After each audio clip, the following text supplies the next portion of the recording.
crowds beginning to gather. We've done very well the last 4 sessions where the entire bottom tier of the engine now has been completely full. So we'll see how we do during the weekday sessions here. We've got 6 finals today, 3 in the track, 3 in the field, at least in the morning session. And in the track, we've got finals of the men's 400 meters T54. David Weir going for a whole lot of medals there. That's the fastest of the wheelchair racers. The men's 200 meters T35, the women's 200 T12, medium visual impairment. And 3 field finals as well. Women's shot put, F53, men's long jump T36, and the men's shot put F42 as well. But weather conditions good, crowd building, and we're looking forward to another excellent day's action. We are indeed, in those 3 field finals, being the women's shot put, the men's long jump, and also the men's shot put. And the entrants are on the track for the first of our races, the men's 400 meters T52 classification, the first of 2 heats. They've been waiting patiently. They've been out there for a little while, just waiting for the official time to tick over to 10 o'clock local time. And you can see the crowd, an enthusiastic crowd already. Quite warm conditions here today. In fact, bordering on hot with the humidity getting up to 74%. At the moment, it's around 23 degrees, but it will be getting warmer. Barely any breeze to speak about. And looking forward to a competitive morning. The conditions really tip-top for a day of track and field. And Malaysia have done wonderfully in these championships. 3 gold medals so far, very well supported. And to get us underway, the men's 400 meters T52, 2 first-round heats in this, effectively semi-finals. It's the first 3 who will qualify. Raymond Martin, the world record holder, going in this. Pipped for the gold in his first event by Gianfranco Iannota, who goes in this, the new Paralympic 100 meters champion. Reuniting of all 3 medalists from the 100 meters in this opening heat. Raymond Martin, the reigning Pan Am and Paralympic champion, 5 gold medals in the World Championship in Lyon. But it won't be all golds for him here. Beaten for the first time in a championship race over the 100 meters. Lane 2 for Japan, Hirokazu Ianabaru, the 1500 meters world champion from 2011 and the Asian Games champion over 8. Gianfranco Iannota in lane 6, the 100 meters champion in this. Raymond Martin, who won the silver in that, and Hernandez Mondragon, who won the bronze. So Ianabaru in 2, Hernandez Mondragon in 3, Martin 4, Spickler 5, Iannota 6, Pete Bush in 7, the former world champion, and it's Maria Trindade of Portugal in lane 8. So it's the first 3 to go through to the final in this men's 400 meters. It's T52, so it's the 3rd fastest, 3rd strongest, 2nd most impaired cerebral palsy racing category. Iannota and Martin both got very well. Iannota especially. Spickler going very well for Austria as well. The 40-year-old who's the reigning European champion for Grosseto, who also won the 1500 meters there. Going well in lane 8 as well as Maria Trindade. Martin flying at the moment. He's very strong over the longer distances. The reigning world champion over 100, 1500 meters, and also the marathon. It went a little wrong for him in the 100 meters where Iannota beat him, but he's putting out a claim straight away in this 100 meters, 400 meters semi-final. He's into the closing straight. Martin's going to win this very comfortably indeed, with Iannota in 2nd, and it's currently Trindade in 3rd. Martin will glide clear, 57.77. Iannota in 2nd place, and Trindade will take 3rd, ahead of Ianabaru, and it's the top 3 who go through automatically to the final. And 57.77, a good winning time. Iannota 1 minute 0.59, a new lifetime best. And Trindade through as well. So that was comprehensive. He was the man that at the 200-meter mark was home and hosed really, and it was academic from this point on. Coming around the turn in lane number 4, That is a big victory. So it was about 0.52 outside of the Paralympic record. He qualifies with the Inotta in second, a personal best for him. And even the man from Portugal in third has also qualified, but a personal best next to his name of 102.51.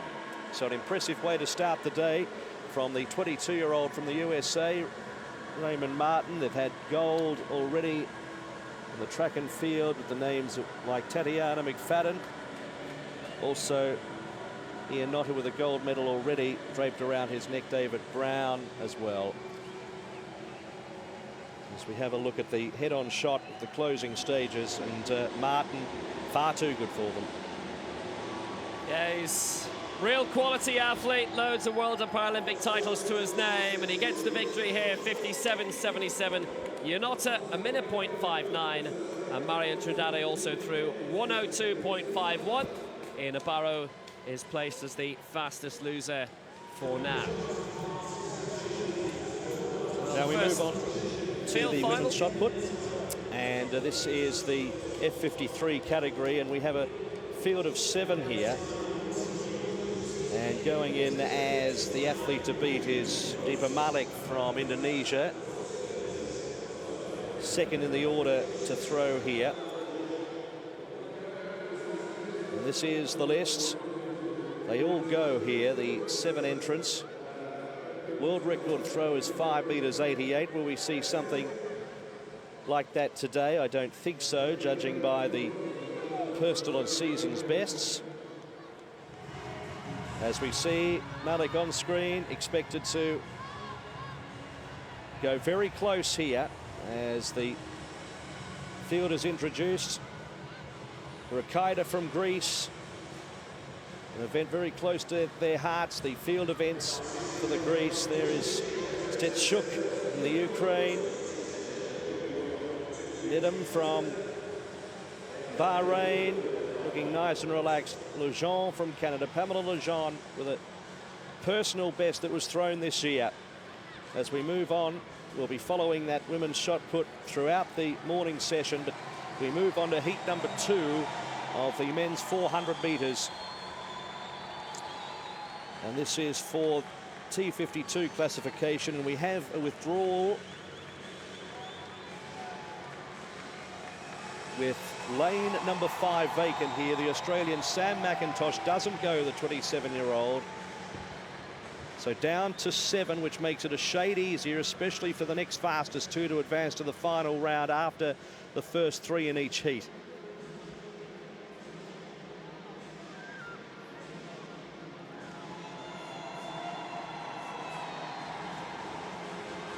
So in the outside lane is Pachaya Karatnasidi from Thailand,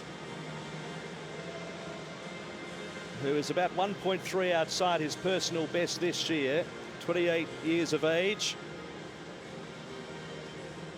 Competing in 3 events here and was the bronze medalist in Doha last year. There is Gerald Mangliwan from the Philippines, 37 years of age. And he comes in here as the oldest in the field in the inside lane. Scheduled starting time for this race is at 8 minutes past 10 local time. So we're about 3 minutes off that.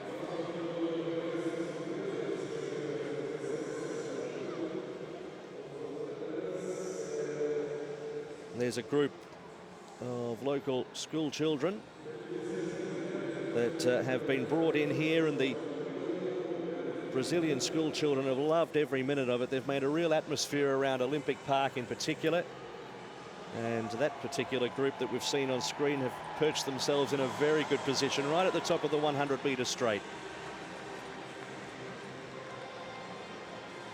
As we've mentioned, quite warm conditions this morning, but most of the crowd with a sensible option just staying in the shade. One of the first mornings we've had at the track and field where the sun has shone brightly.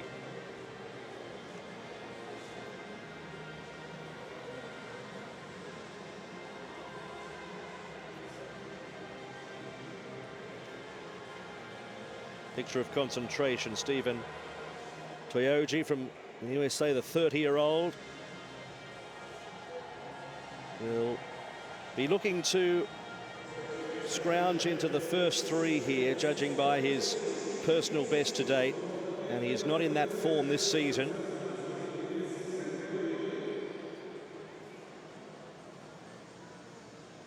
Another look at Karatna Siri, 28-year-old from Thailand. Sato from Japan in lane number 3 will be the man to beat here in this second of two heats. And there he is, the man from Japan. The 27-year-old has broken the minute mark in this 400 metres. 58.2 he has been able to go this year, which is going to hold him in very good stead here. So called to their marks. The reigning world champion here, Sato, in this T52 classification. 57.25 is the Paralympic benchmark.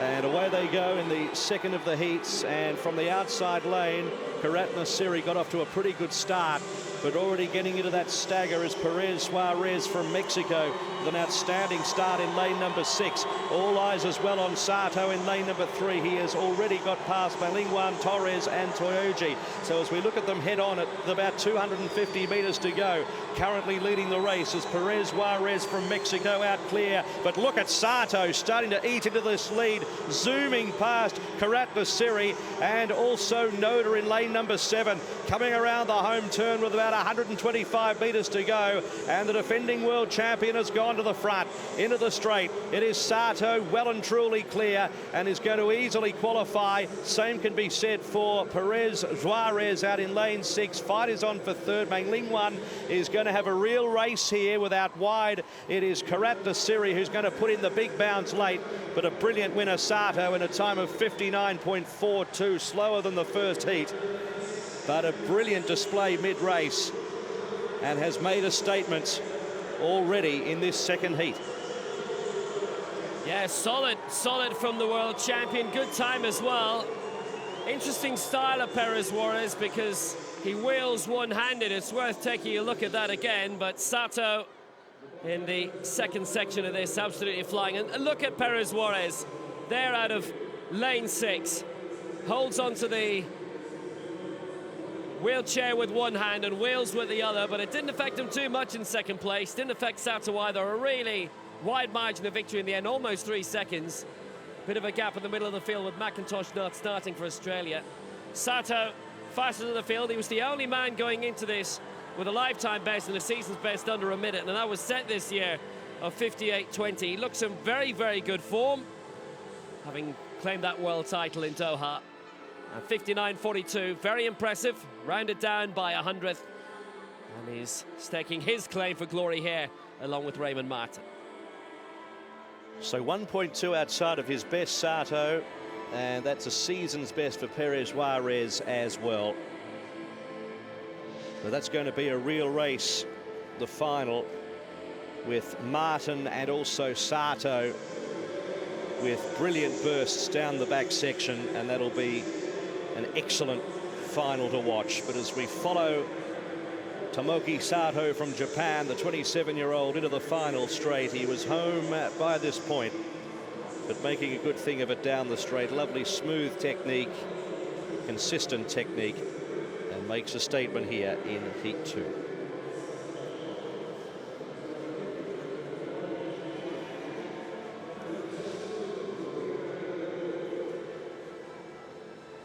So it was Sato 59.41 ahead of Perez Suarez, Malingwan and Karatna Siri, who got off to a really good start from Thailand.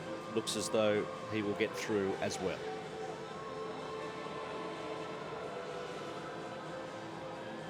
And that'll be the final. Looking forward to that clash between Martin and Sato, who will have to produce his best to beat the American. There's crowds building again here, and obviously quite a lot having to find the shade, it being so warm here today.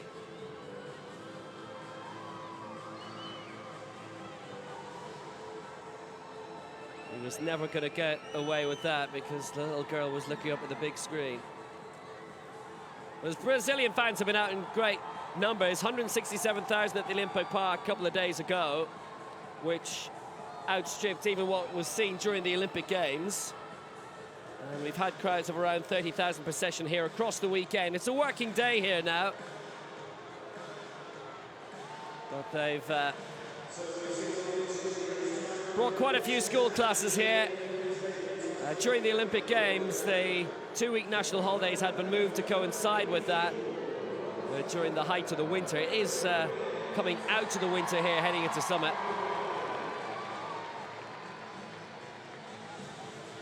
And we've been very pleased with how the crowds have built over the past few days, and obviously a full house for that excellent opening ceremony as well.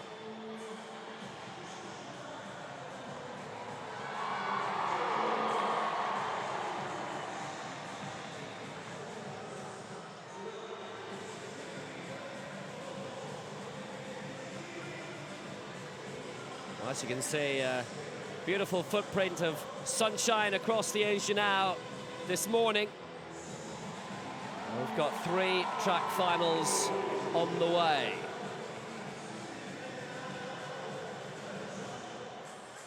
Men's 400 meters T54, the fastest, the strongest of the wheelchair racers. Just about everybody in this has won a major title at one point or another in their career. Zhang Lixin still holds the world record from Beijing 2008.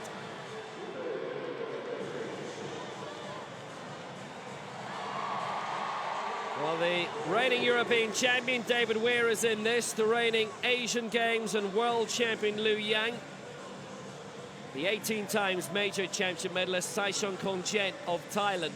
Very successful in the wheelchair racing, especially during the World Championships in Doha, and they took the first wheelchair racing men's category over the 5,000 meters on this engine-out track. David Weir, the European champion, is going for 4 gold medals here, same number that he won in London. Already taken 5 titles at the Europeans in Grosseto. It was an interesting makeup of the European team there because a lot of their big names didn't travel. They were focusing on this, but Weir went. He's had injury problems as well. Skipped the European Championships in Swansea. Only took part in 3 events in the World Championship in Doha, but he is one of the great racers. Very versatile, the T54s. Possible to compete in events ranging from the 100 all the way up to the marathon. Most won't go for everything, only the best will consider that.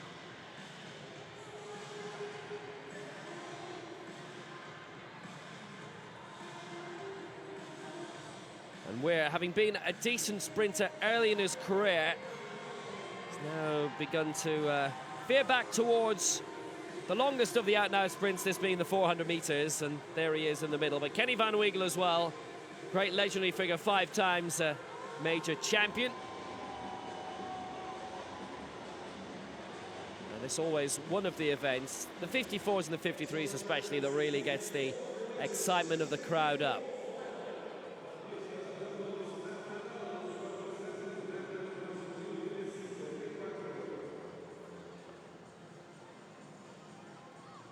So starting off in lane 8, from China, Qi Yunfeng, whose major titles have come in the 4x4 relays. A couple of world titles, Asian Games, and the 2008 Paralympic Games. He's never won an individual major medal apart from bronze in the 2 in 2011. Richard Chiazaro of Great Britain, gold in the 2 and the 4x4 in the Europeans at Grosseto, and 3 bronzes including the 4. But here is the reigning Asian Games and world champion. 3 world titles in Doha, Liu Yang of China. The former Paralympic Games champion in this 400 meters from 2004 in Athens. He's won major medals as well, silvers and golds in the 200. That's Kenny Van Wiegel of the Netherlands. Here's David Weir, the 5 times European champion, 4 times Paralympic Games champion from London 2012 for Great Britain. Lane 3 for China, Liu Chengming, the reigning world 800 and 4x4 champion, and won 4x4 gold in London. for his Paralympic Games. From Tunisia, Yassine Gharbi, 5th in the 400 at the Worlds in Doha. That is best result there. The man who's never won a global gold, but 8 Paralympic Games medals, 10 World Championship medals, and the reigning 1 and 800 Asian Games champion for Thailand, Saichong Khonchen. So it's high quality, and we expect high speed. Khonchen in 1, Gharbi 2, Liu 3, Weir 4, Van Weigel 5, Liu Yang 6, Kizaro 7, and Kui Yang Feng in lane 8. The final of the men's 400 meters, T54. So away they go, an equal start really from all. Weir looking to get out in his way, and he is, and Van Weigel as well, but the best start over the first 100 coming from Liu Lang of China. Out of lane 6, the Asian Games, the world champion. Van Weigel's going well in 5. Weir trying to push up again in 4. But it's not working for him at the moment. It's Kui in 8. It's Liu Yang in lane 6. It's Van Weigel going brilliantly in 5. Good start by Gharbi of Tunisia in his first Paralympic Games. It'll be a good race in the future, the 25-year-old. As they hit the turn for home, it's Liu Yang and it's Kenny Van Weigel. And Van Weigel looking to hit the front here. The former Paralympic champion from 04, he's going to do it again. Van Weigel, Liu Yang, and it's Gharbi with the bronze. That's the 1, 2, 3, 46.66. And Kenny Van Weigel, the 4 times world champion over 200 meters, takes his 2nd Paralympic Games crown ever. It's coming the 400 again, and his first one since Athens in 2004. Liu Yang gets the silver, and in his first Paralympic Games, it's bronze for Yassine Gharbi. Richard Kizaro, 4th for Great Britain, and David Weir was down in 5th. But Kenny Van Weigel, when it came to it, had an absolutely brilliant sprint on him. He overtook Liu Yang with 100 to go. It was a solid start from them all. Liu Changmeng, Liu Yang especially with a brilliant start. But level as they hit the turn. And Van Weigel parred away for home. And the 35-year-old Dutchman, who turns 36 in 4 days' time. Better finish. Solid ahead of Liu Yang. And a dream for Gharbi with the bronze. What a terrific finish it was. It was, in the end, the centre lane fending them off, left, right and centre. And there is the official margin. It's 0.14 of a second, but Van Weigel, to his credit, and Liu Yang got to his back wheel. Van Weigel found and kept the power up in the last 10 metres for a thrilling gold medal. What a great final it turned out to be. As we have a look at them coming into the straight, Liu Yang, look at that, with about 90 metres to go, maybe was a touch in front. Van Weigel just slowly but surely, and to Liu Yang's credit, didn't give in. And just for a moment looked as though he could fight back, but Van Weigel's been strong. Look at that drive from Kenny Van Weigel right at the end. And like you say, man, there was a time there when Liu Yang looked as if he had the initiative, not by much, just by a thread of a tire. But Van Weigel, as soon as he realized that, fought back well.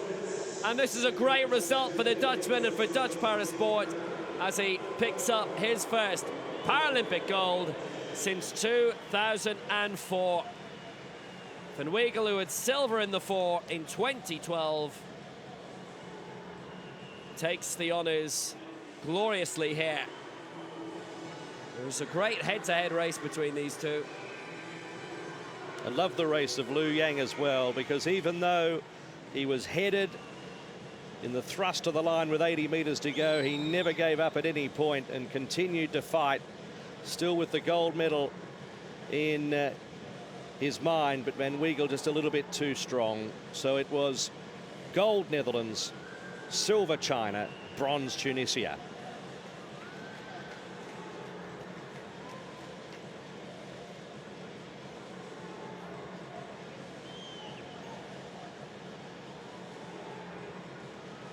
It's a terrific bonus for the Netherlands with Kenny Van Weigel taking the honours.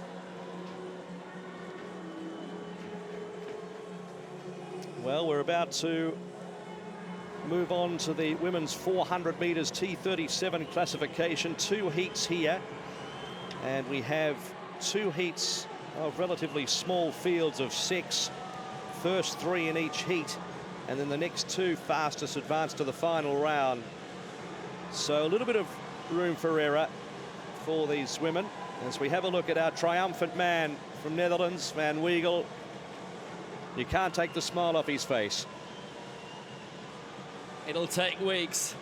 It's brilliant for Van Weigel. He's had a very, very good career. He'd only won 4 Paralympic medals previously. It's so competitive, wide open fields. If you consider there may be 16, 20 entrants in each classification and the T54s. Medals get spread around a lot. Marcel Huger's never won a gold. In the women's, Angie Ballard of Australia's never won a gold. So we progress to the women's 400 metres T37. As you mentioned, the 400 metres can be hard to win. The Paralympic record in this event hasn't been toppled since 2000 in Sydney, when the Australian Lisa McIntosh won it in her home country. We have the 18-year-old here, Jiang Fenfen from China.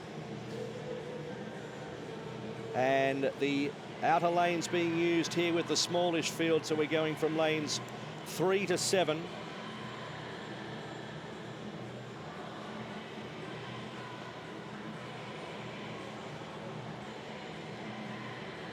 Final warm-ups are taking place. There on screen is Neda Bahi from Tunisia, the 24-year-old.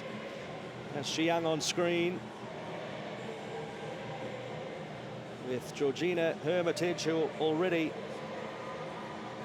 has tasted success here for Great Britain on the track at the Rio Paralympic Games, involved here.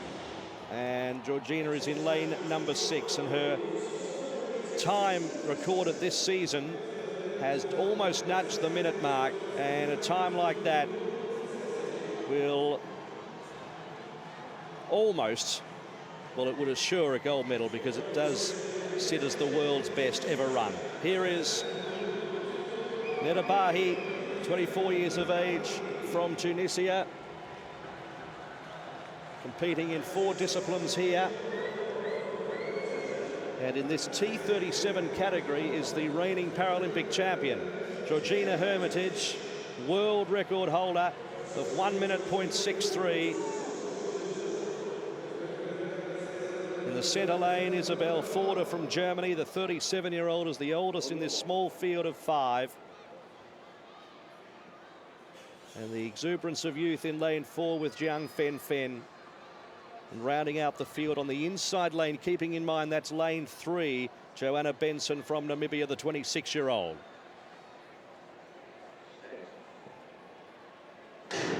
So the fastest 3 go through, and then the next 2 fastest advance to the final round. And off to a very good start, as you would expect, is Bahi in the outside lane, being hunted down by Hermitage. If anything, Bahi stealing an early march over Hermitage as they head to the back straight. Also coming through towards the inside into a clear 3rd position is Jiang from China, and already they look as though they are the 3 that are going to automatically qualify as they complete the first 200 metres. And they steal a march on the other 2 athletes in Benson and also Forder. So in the shadows coming around the final turn, with 100 metres to go, Bahi's getting weary. Hermitage is really lifting into the straight. Jiang is trying to hunt her down. 60 metres to go. It's the world record holder taking the lead. Hermitage for Great Britain comes clear. 15 metres in front now. Bahi gripping onto second, then Jiang. And it's a big win again to Hermitage. She'll go in as the favourite. 1:03.45 Paralympic record as well. She's got the box set next to her world record. Bahi second, Jiang third. They automatically qualify. And then it was in next place Benson from Namibia in 4th, Forder behind her.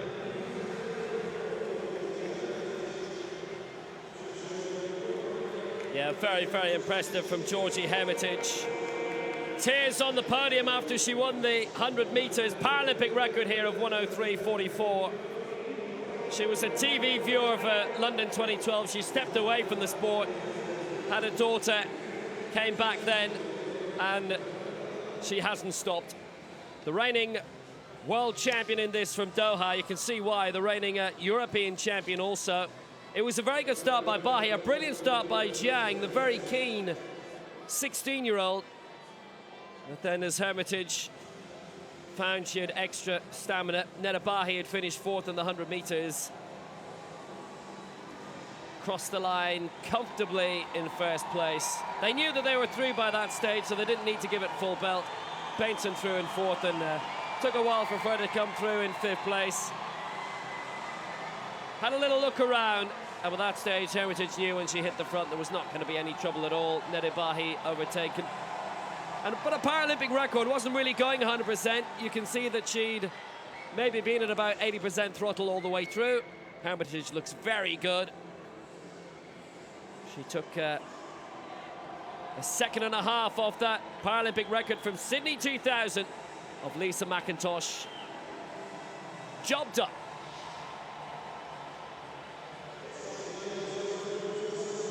Hermitage then takes it 1:03.44, the Paralympic record. Neda Bahi in second place, Jiang Fenfen in third, and the rest we'll have to wait and see if their times are good enough.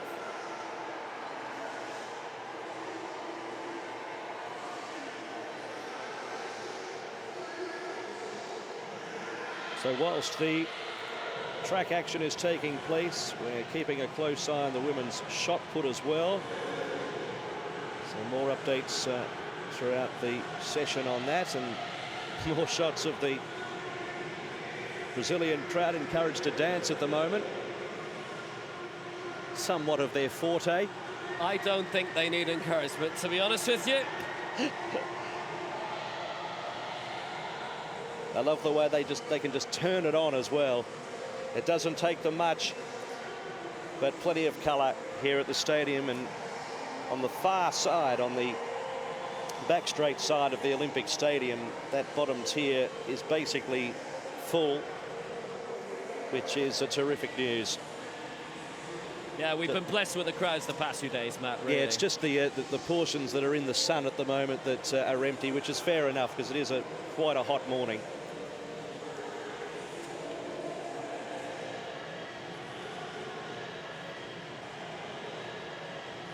So very shortly we will have the second heat of the women's 400-metre T37 classification. And knowing full well that Georgie Hermitage sets the benchmark here, we've got a short price gold medal favourite, no doubt about that. But a more even heat this time, where it would be Wen from China who might be narrow favourite here. Second heat of the women's 400 metres T37 in the opening round.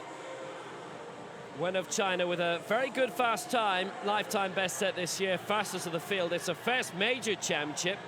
Mandy Francois-Lee, silver in the 100. Previous European champion over 100. Paralympic Games champion from London 2012, but was dethroned by Georgie Hermitage. A real quality athlete, won the 100 and the 200 in her home World Championships in Lyon in 2013 at the Stade de Rhône. Mandy Francois-Lee, a real hero, heroine of French sport. Great success in London, which for one of the first times puts parasport across all the front pages in France. A couple of major championship debutants in this as well. Domingos da Costa, she comes from Timor-Leste, East Timor. This is Li Yingli, fifth in the 100 meters final. But the reigning world champion over 200 meters, Asian Games, 4x1 gold. She's from Harbin in China. And this is the great Mandy Francois-Lee, silver in the 100 meters here. Reigning world champion, a silver medalist over 400 meters. She has been European champion over one, Paralympic Games champion over 100 meters, and that sprint double in Lyon. Domingos da Costa of East Timor. Great to have them on board.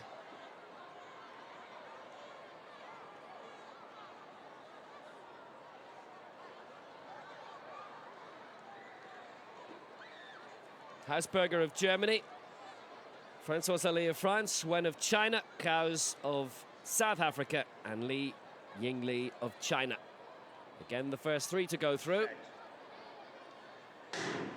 So the second heat, semi-final effectively, the women's 400 meters T37. And look at Yi Ling Li go in lane 8, way out on the outside. Wen Zhozhan, her first major championship, going brilliantly as well. Li is a World Championship and an Asian Games already behind her. Now Marie-Françoise Lee, who's reserved her energy very well in the first 200, begins to go. A past master at this. She did go out in the first round of the 400 in London 2012, but subsequently a silver medal in Doha at the World Championships in that intense Qatar heat. Françoise Lee and Wen. Li and 8 has fallen back quite a bit now. Françoise Lee and Len well ahead of the rest.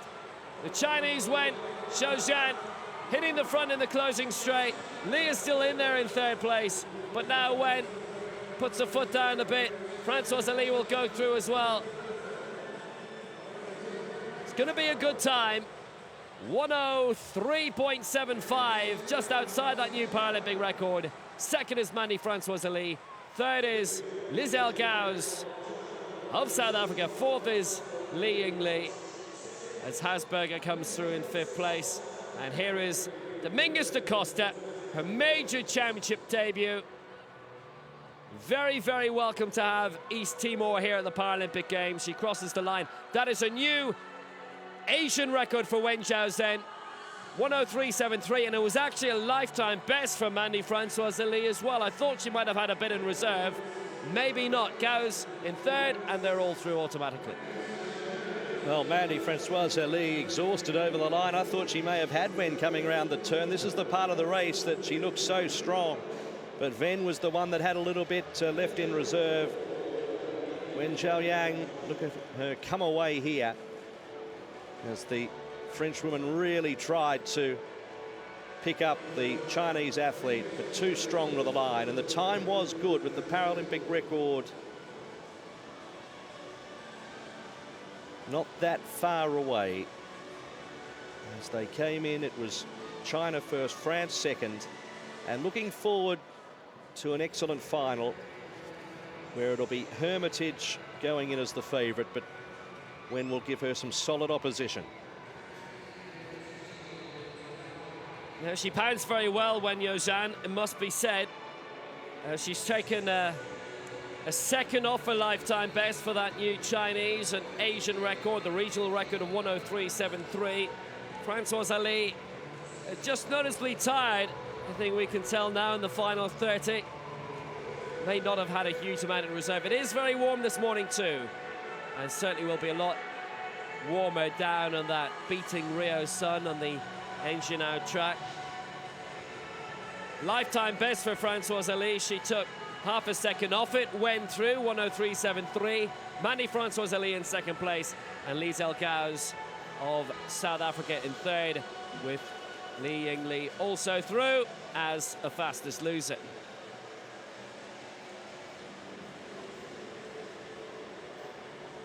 Georgina Hermitage with that Paralympic record 103.44.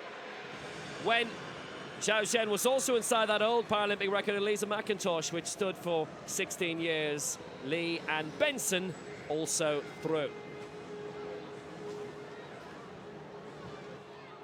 Now the track action continues. We have been spoiled with the long jump action so far this week. Lots of drama, particularly in the final rounds. Lots of world records in this as well. The current one held by Evgeny Torsunov, set at the European Championships in Grosseto. He won that, but he and the rest of his colleagues are not here.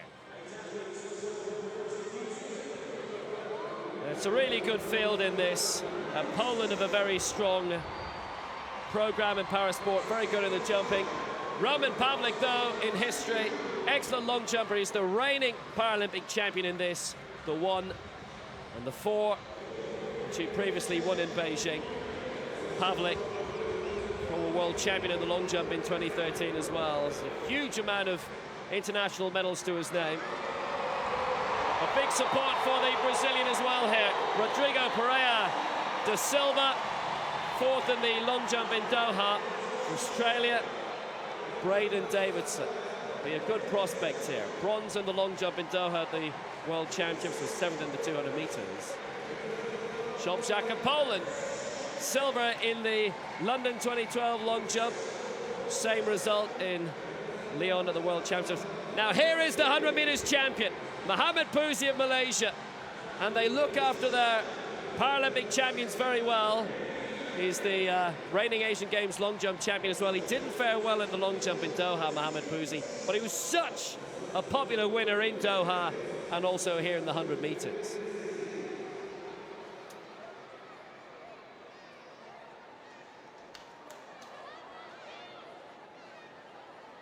Victory ceremonies as well, and this for the women's long jump, T38.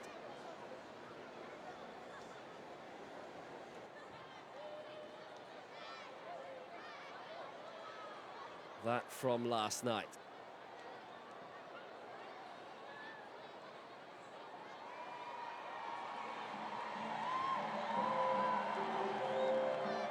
So we have the women's shot put and also the men's long jump to run concurrently, but now the victory ceremony.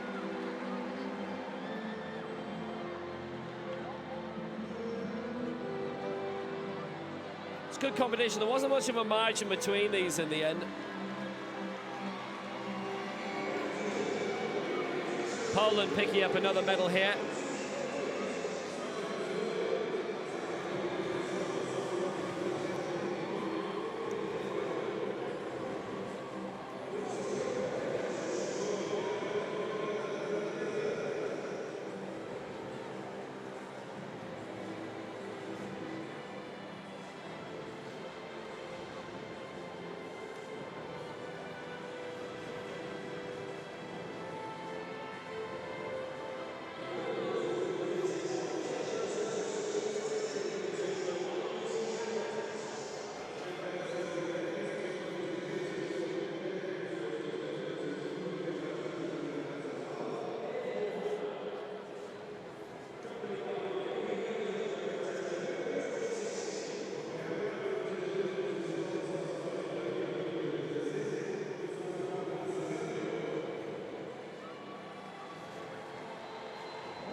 Anna Czerwisiak, who won bronze in the long jump of the Europeans in Grosseto and bronze in the 100 meters, was 4th in the 200 there. Based in the gorgeous city of Krakow. And she picks up, in her first Paralympic Games, a very valuable bronze medal and a bronze tom as well. Hair color matching the medal.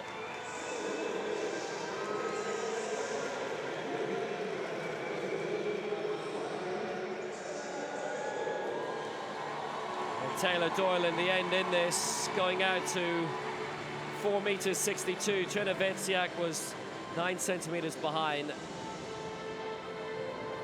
Australia, another nation with a brilliant parasport program.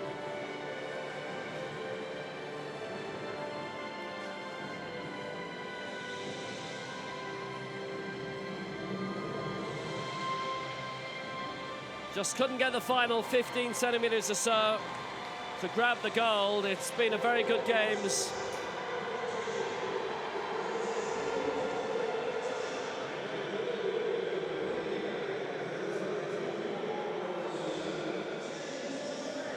And while Doyle celebrates her first ever major championship medal, Chen Yufei has been here before. It's her first long jump medal ever. It's a gold.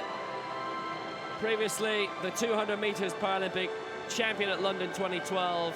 And she picked up 4 gold medals at the Asian Games in Incheon, all on the track. Chen Yufei, the long jump champion over T38.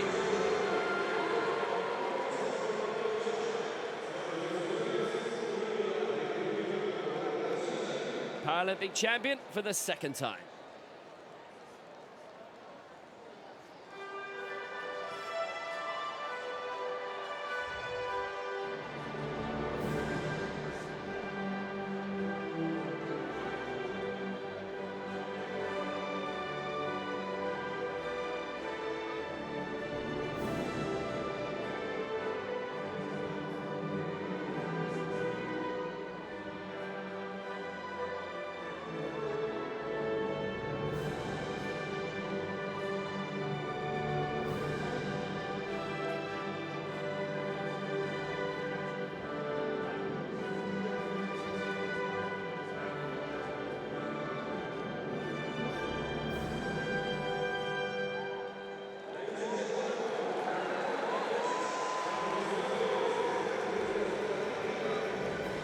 Great result for Taylor Doyle, her first ever major championship medal. Trena Vezia, her first major championship was this year's Europeans, and she's picked up a bronze here. And Chen Yufei, the 6th all-time major championship medal, 2nd on a global stage, 2nd in the Paralympics.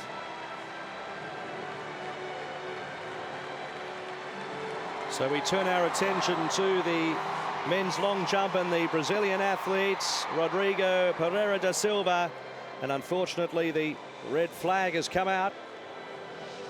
And that was his first attempt. He has jumped his personal best, his lifetime best this year. So expecting big things from Rodrigo Pereira da Silva. And anything near his best would ensure himself a medal, possibly a gold one. As we see the Australian next out in Braden Davidson. The young man, the 18-year-old, who is a real fly in the ointment here for Pereira da Silva, if he is able to produce his best. But early on in the competition, this is his first attempt as he tries to perform the jump in his mind, try and contain himself before he powers down the runway. His pre-jump ritual.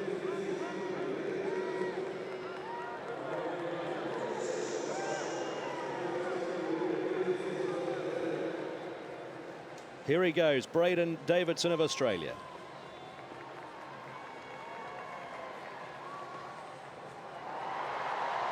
And he's going to set an early standard here. It is an excellent leap. Best this season, 5:44.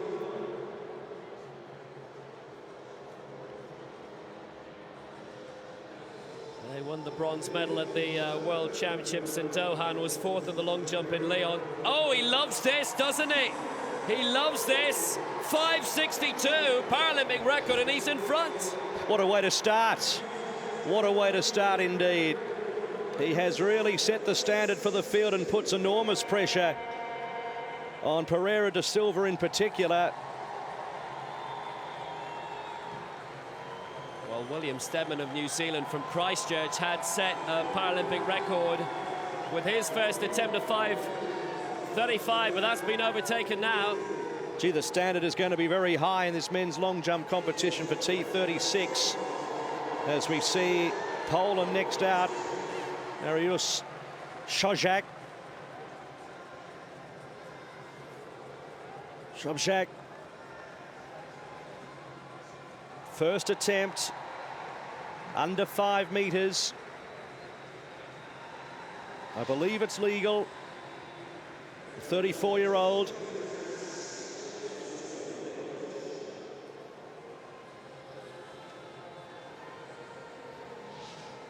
He's been around a long time. It's his 3rd Paralympic Games. Skipped away, made his debut in Athens.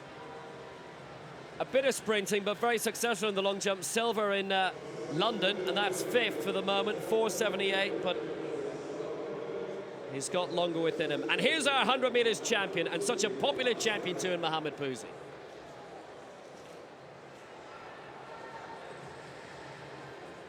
Very successful on the track. In terms of the long jump, still looking to iron out his technique. He's a 5:42 jumper. And that would be good enough if he were to be able to pull out something like this. 2nd place currently 5:35 for Steadman. Obviously, opening exchanges in the 1st round.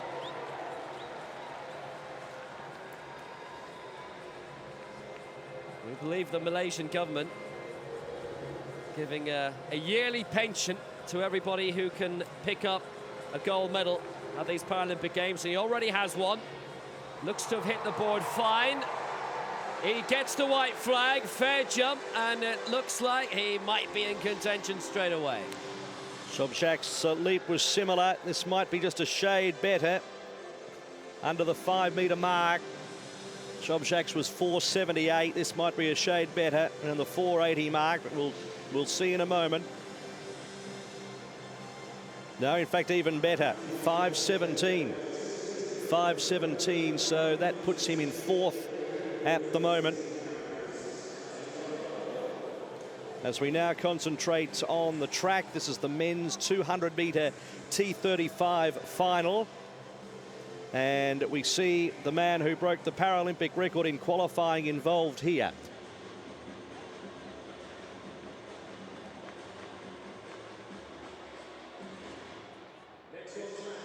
So the start lists, we have the young 19-year-old from New Zealand in the inside lane, Jacob Phillips. Given a strong chance as well from, in the middle, Hernan Barreto from Argentina, the 25-year-old, third in the 100-metre final here earlier on in the meeting. From the outside lane, the 23-year-old from the USA, Aidan Gent. A personal best of 27:49 run this season. Jordan Howe, high hopes for this young man, the 20-year-old from Great Britain. At this stage, not in personal best form, but looking to improve here. Argentina have two athletes in the centre lanes here, 4 and 6, either side of the favourite, which is this man, Ihor Zvetyov, the 22-year-old from the Ukraine. Paralympic record holder, a second off the world record at this stage, but will also take strong beating from this man, Barreto, third in the 100 behind Zvetyov, who won the 100-metre final here in the T35 classification earlier on in the meeting. A large roar for Fabio da Silva Bordignon from Brazil, 24 years of age. Running his lifetime best this season would be enough for a bronze medal in this field. Aravina from Argentina, the Argentinians dominating in this field, 21 years of age. And here is the young man from New Zealand, Jacob Phillips, who qualified as one of the fastest fourths.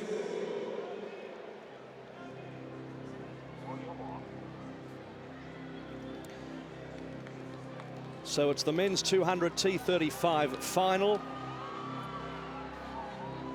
Nothing like a Paralympic final. A young field, ambitions are high. Argentina with 3 in it. The locals have the man in lane 3 ready to go. Stand up, please. Stand up. No, the Stand up, please. starter not happy. Asked to stand up. See a bit of frustration shown there by Hernan Barreto, but the starter explaining through the little speakers at the start that there was too much noise in the stadium.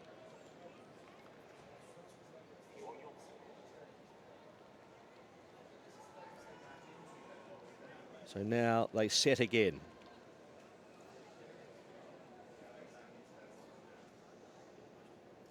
There he is, Zvetyov, looking for the double, the 100-200 double in this classification.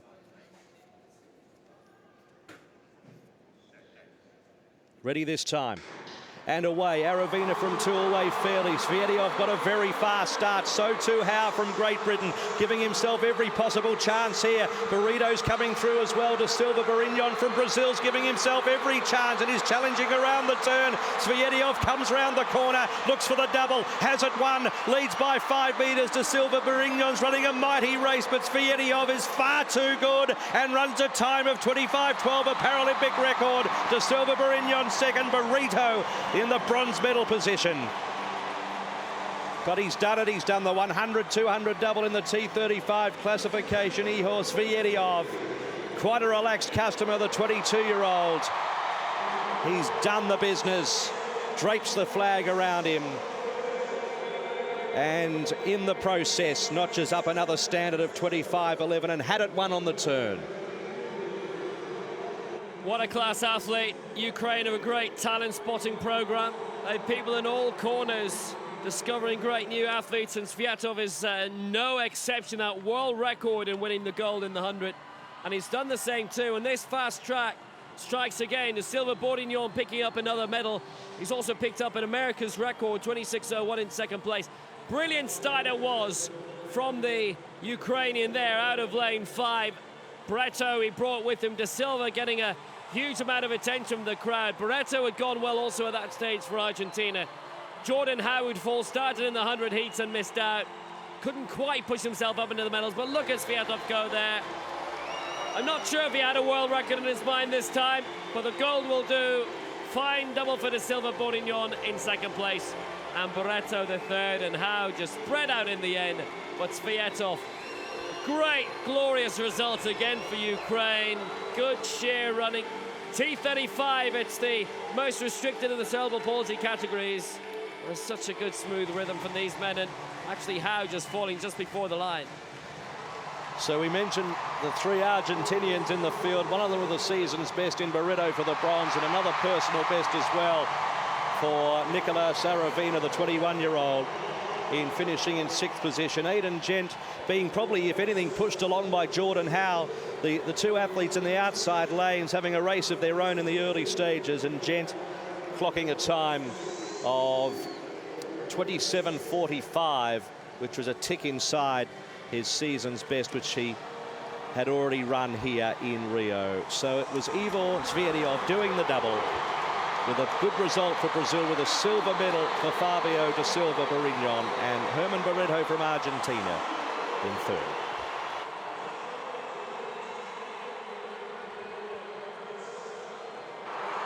Men's long jump, the T36. This is Roman Pavlik, the past master for Ukraine.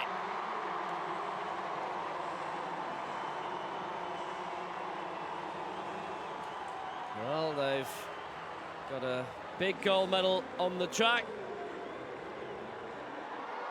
Svetov, who's the reigning former European champion in this, is the reigning Paralympic champion from London 2012. He won the 200 there as well. Pavlik looking to go out and put in a very strong opening jump, and he's done that. 5:18 in the first round. We're into round two now. 5:35 would get into the medals. That was the Paralympic record set by William Stedman with the very first attempt. Pavlik, the Paralympic record holder, he won with 5:23 in London. Is there an improvement? There is. 5:39, and Pavlik goes into second place.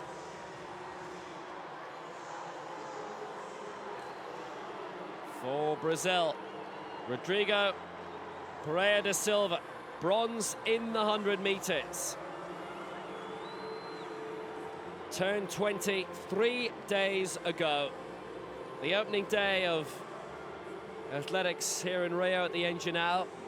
Pereira da Silva with a foul in the opening round, so under a bit of pressure straight away.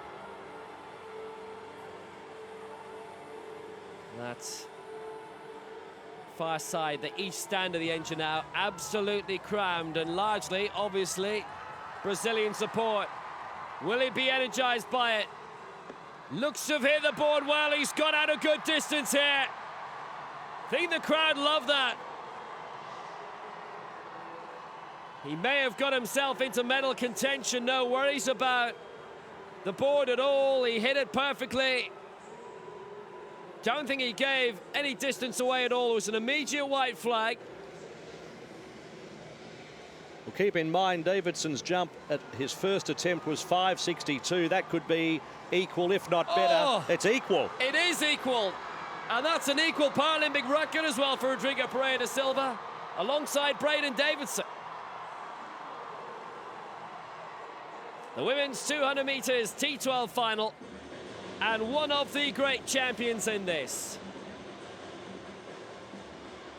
She's the reigning Pan Am world champion, world record holder as well, Amara Duran. It's T12, it is medium visual impairment, so guides are optional. They've all gone with them here.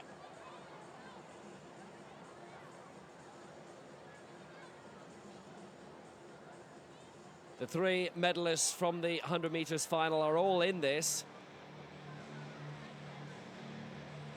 Oksana Baturchuk is in lane 7 there. She actually won her first round heat in the 100 meters, but was disqualified after that.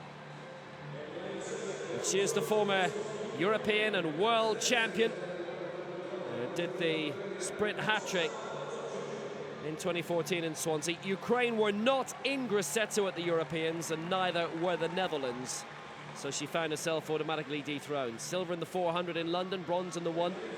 Lane 5, here she is. Gold in the 1, the 2, and the 4 in Doha at the World Championships last year, and at the Pan Ams in Toronto prior to that. Gold in the 1 and the 4 at London 2012. Gold in the 1 here, Omara Duran. Lane 3, silver in the 100 meters here. Silver in the 1 in Doha at the Worlds, and bronze in the 2 for Azerbaijan, Elena Chibanu. Her guide, Hakim Ibrahimov, an international athlete in his own right. And bronze in the 100 meters for Katrin Muller-Rothgart, who's the reigning European champion over 100 and 200 for Germany. So it is a very, very strong field. Omara Duran of Cuba, absolutely brilliant athlete. Twice Paralympic champion in London over 100 and 400. And she has claimed 5 world titles. Yunel Kinderland, her guide. Ibrahimov with Chibanu, Fricke with Muller-Rothgart, and Burakov with Baturchuk. So it's Muller-Rothgart in 1, Chibanu in 3, Duran in 5, Baturchuk in 7. The final of the women's 200 meters, T12. They're away the first time of asking. Duran with a very, very good start in 5. Baturchuk's gone out well in 7 as well, not having had a chance to reach the final of the 100. But it's Duran out in front as they hit the bend. Baturchuk in 2nd place, Chibanu in 3rd. But Duran has got a big title to put herself forward to, and the world champions flying here. Omara Duran's done the double, 23:06, so close to her own world record set in Doha. It's a Paralympic Games record. 23:05 has been rounded down to, and Duran shows her absolute class again. They've got some great sprinters in Cuba. It's a European record for Baturchuk in 2nd place in 23:65. And Chibanu with the record as well in 23:80 in 3rd place. Muller-Rothgart in 4th. What a quality field, but Omara Duran shows her quality yet again, 23:05, and so close to her own world record. She was only 200ths away. Yes, it was a quality run, no doubt about that. 23:05, and also standard set by Baturchuk and also Chibanu. So it was a quality final, but brilliant technique and strong with the line was Omara Duran, the 24-year-old, and in the end, probably putting a bigger margin on the silver medalist in the last 20 meters. What great form she showed, and then a good battle for the silver medal. Baturchuk, the 32-year-old, turning 32 today, in fact. Happy birthday. Well, it makes up certainly for the disqualification for the 100 meters final, but just look at that, and the rhythm between the guide and the athlete. Omara Duran crossing the line. Yunel Kinderland will get a gold medal as well, of course. A little look up by him. Duran, sometimes the T12s will have enough vision, just be able to look across and see the time, but Duran takes it. Paralympic record 23:05. Continental records for Baturchuk, Ukraine silver, Chibanu, Azerbaijan the bronze, and Muller-Rothgart of Germany taking 4th place. So we're going to also concentrate in this session on the men's shot puts. We've got the women's shot put, the men's long jump, and the men's shot put all on the program in this session. And in this particular field, we have a field of 10. Yeah, Tom Habscheid of Luxembourg regularly is the only Luxembourg athlete at major championships at European and world level, but he normally manages to pick up a medal, and it's so hot here. Having to survive under the towels for now.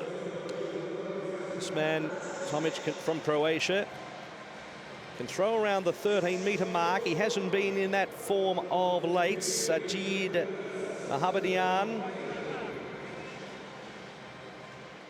He can throw a long way if He's at his absolute best, but he's going to have to be, because Aled Davies is in the field from Great Britain, throwing a world record of 16:13 in May this year in Arizona.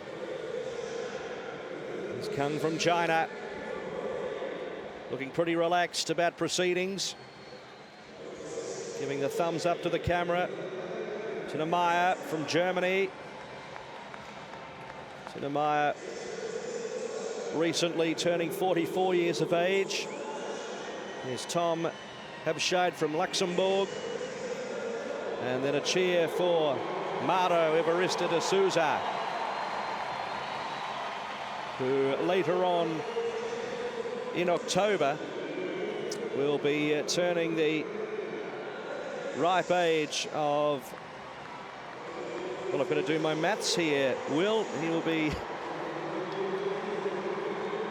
turning 51. He'll be experienced. 51.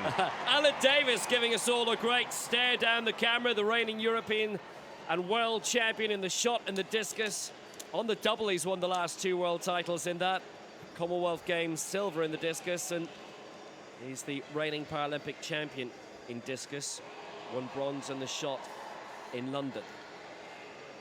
It's a strong field.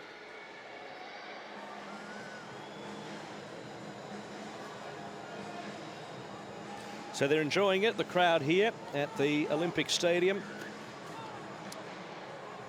The next event on the track being heats of the women's 200 T36 category. And plenty of action in the field as well. We also have a victory ceremony coming up. This is for the men's 400 meters T54 category. That was earlier this morning, and it's a nice moment of celebration for our winner here. He's been very good in terms of the World Championships. He's taken 4 world titles as Kenny van Weigel of the Netherlands, down through the years. 02 in Lille and 06 in Assen in the Netherlands, Lyon 2013 and Doha 2015. It was a great race, fending off the Chinese athlete in the last 10 meters. It's a good tight battle, which we tend to get in the T54s, no matter how long the race.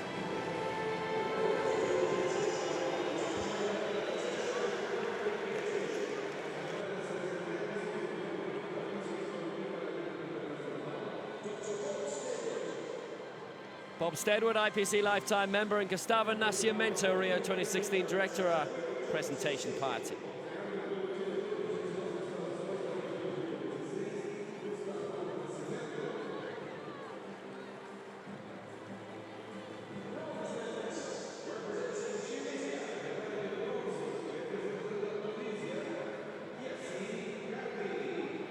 It's a brilliant result for Yassine Gharbi of Tunisia.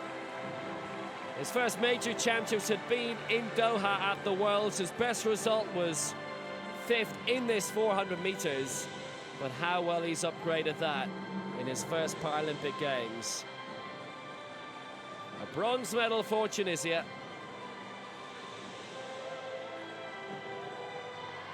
Gharbi has pointed himself out, not just as a good prospect now in one event, but suddenly he's on the podium.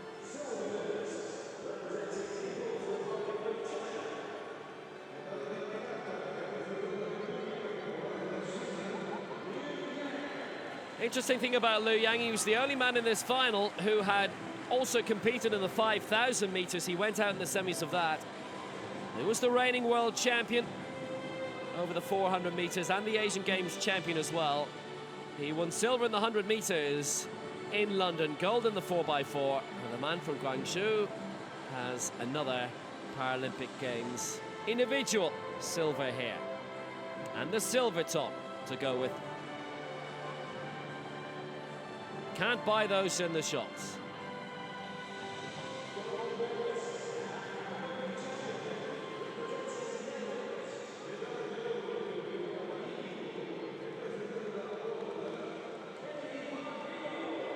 But here goes Kenny van Weigel of the Netherlands, and the 4-time world champion is now a Paralympic champion for the 2nd time. that final result over the single lap in Athens in 2004, and he's come back and done it again.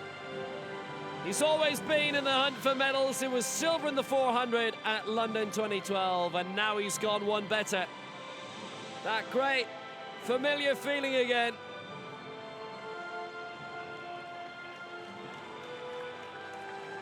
He is the Paralympic Games champion for the Netherlands. Dutch gold.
Sets things up very nicely for the Dutch for the remainder of the week.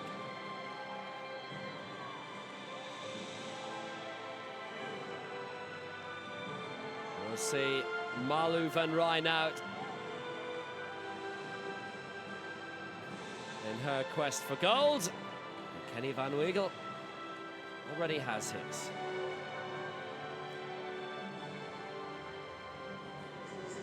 Now we return to the men's long jump on the far side of the track. Urban Pavlik, currently ranked in 3rd place.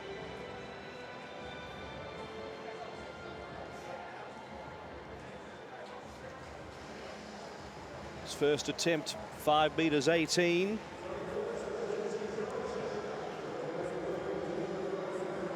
And that is a fair way. It could be around the 5.5 meter mark. Remembering that Braden Davidson set the early benchmark of 5.62. And also matched by Rodrigo Pereira da Silva from Brazil, that brought the crowd alight. Has Pavlik joined in as well?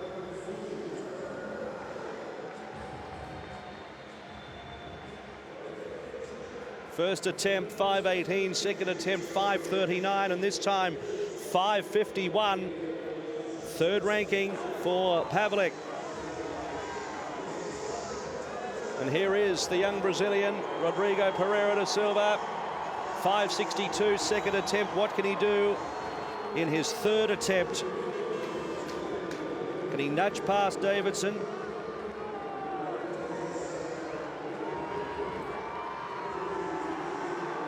Slowly gaining momentum. Oh, it's pretty good again. It's going to be up there somewhere near the 5.62 mark, maybe a shade less. But it's another excellent leap. He's found his range. Now remember, he and Davidson both have marks of 5.62, but Davidson 5.35. If he improves on that, then he will go into the lead on countback. And he does so. 5.55, so he is in top rank, the young Brazilian.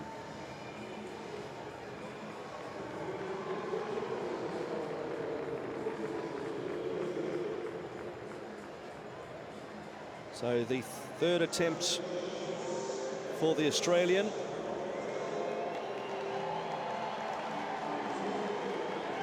That 2nd attempt of 5.35. Would love to get over the mark of Pavlik's. And also the Brazilian's mark, Pereira da Silva, of 5.55 to wrestle that lead back. The familiar pre-jump ritual. Few deep breaths. The arms out. It really is a well-rehearsed routine.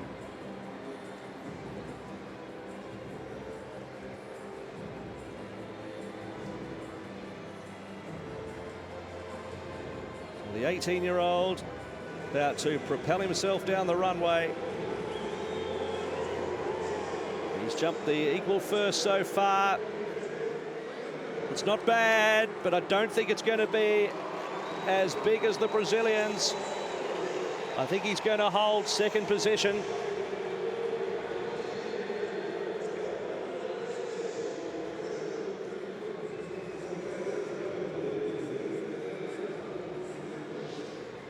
Yes, confirmation, it is 5 meters 39. 5:39, so not as good as the second or third attempts of Pereira da Silva, 5:55. So on countback, he will hold second place.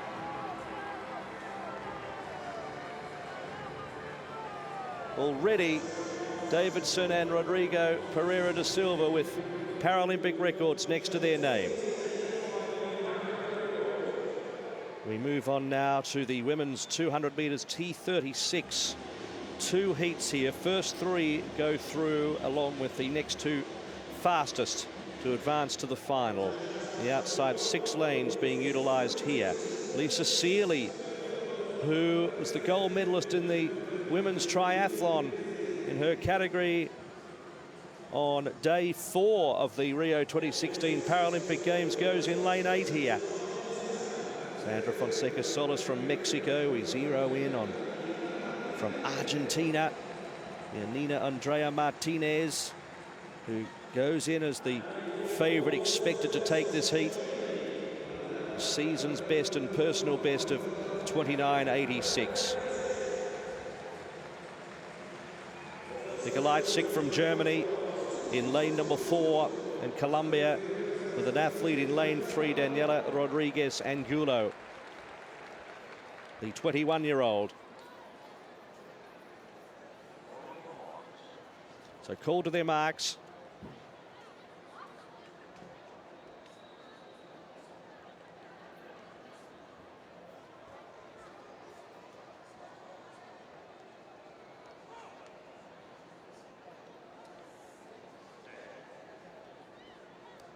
No, it's a false start.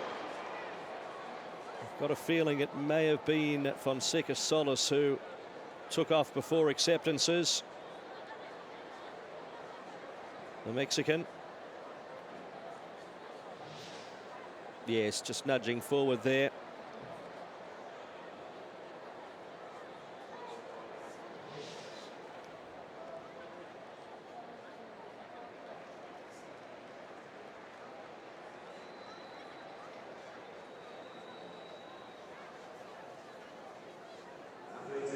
So unfortunately, not able to participate with that false start. The official having to explain that to Sandra, so sad to see.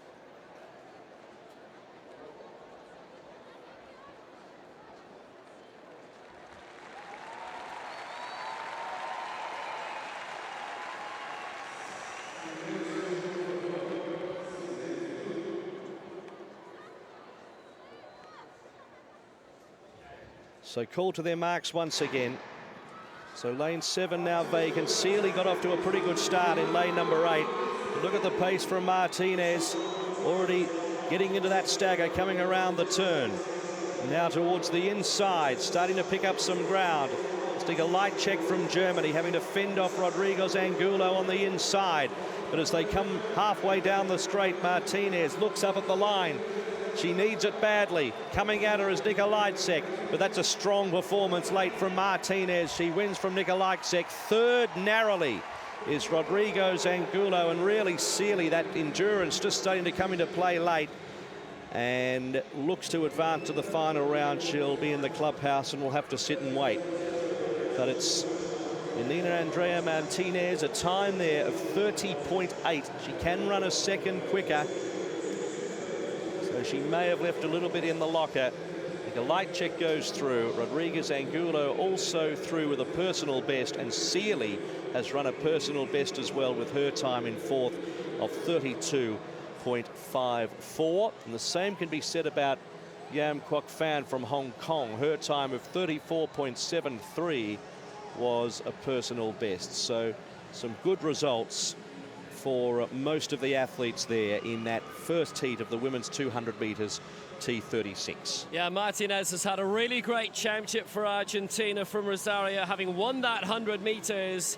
It was great success for Argentine parasport. Very, very popular winner she was. But Nikolajczyk, well, she's bringing her sister Nicola through as well. We've seen her in good competition this week. Nikolajczyk having won the silver medal in the 100 meters behind Martinez. So they meet again and Martinez wins again. And Sealy, who did so brilliantly in the triathlon here, she picks up a good lifetime best, but very unfortunate for Fonseca Solis to be disqualified.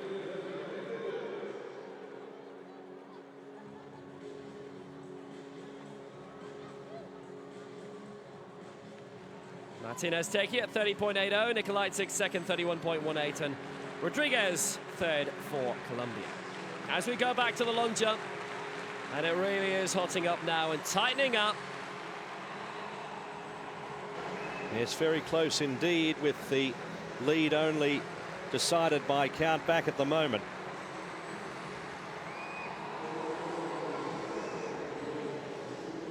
Will Steadman, fourth attempt, his best to date, 5 meters 35, which was the opening attempt from him. He hasn't been able to match that since.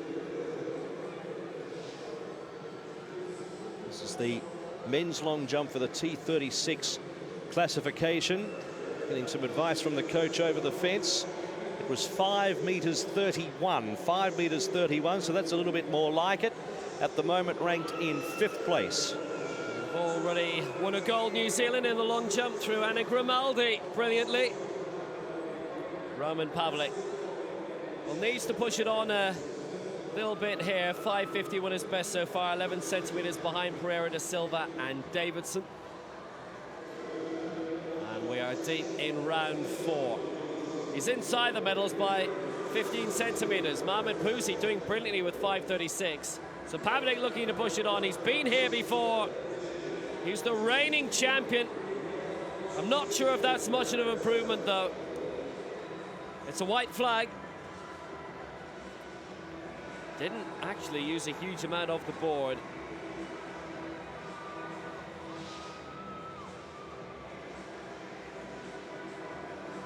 Didn't get the chance to defend his title in Grosseto. And I don't think he's going to get the chance to get further towards the top 2 here.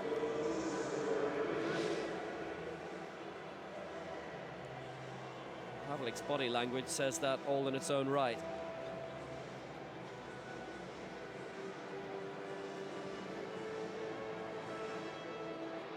Very good sprinter as well, the 200 champion in London.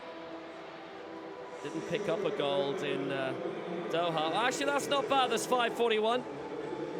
So we go to the second heat of the women's 200 meters T36. This is the third rated in the cerebral palsy standing categories, the second most impaired. And Brazilian interest in this, so there'll be a big cheer. This is Marta Hernandez of Bogota, bronze in the 100 meters here. She's in lane 8. Lane 7, 6th in the 100 meters final, but 4th in the 1 and the 2 in the Worlds in Doha. You can hear them. Tacita Oliveira Cruz. And all the Brazilian athletes have been greatly inspired here. Tamsin Colley, first major championship.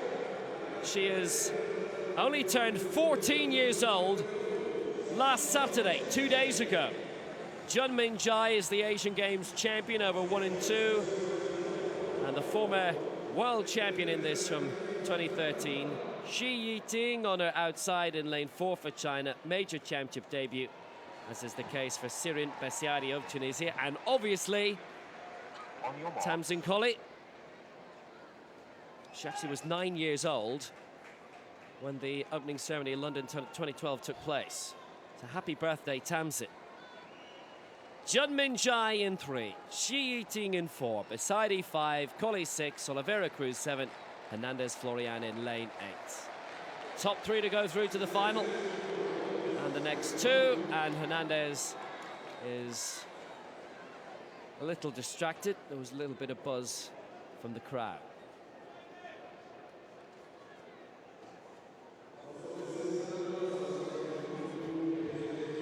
A reminder for the crowd, silencio por favor.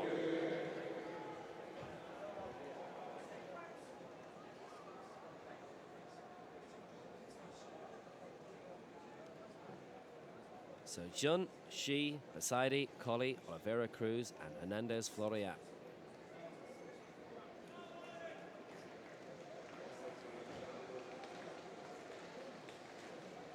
We've got the long jump on as well over in that section of the stadium. And it's hitting a very key time, which is why the crowd are getting quite energized there, especially as there is big Brazilian interest in that, which we'll update you on. And a Brazilian leader.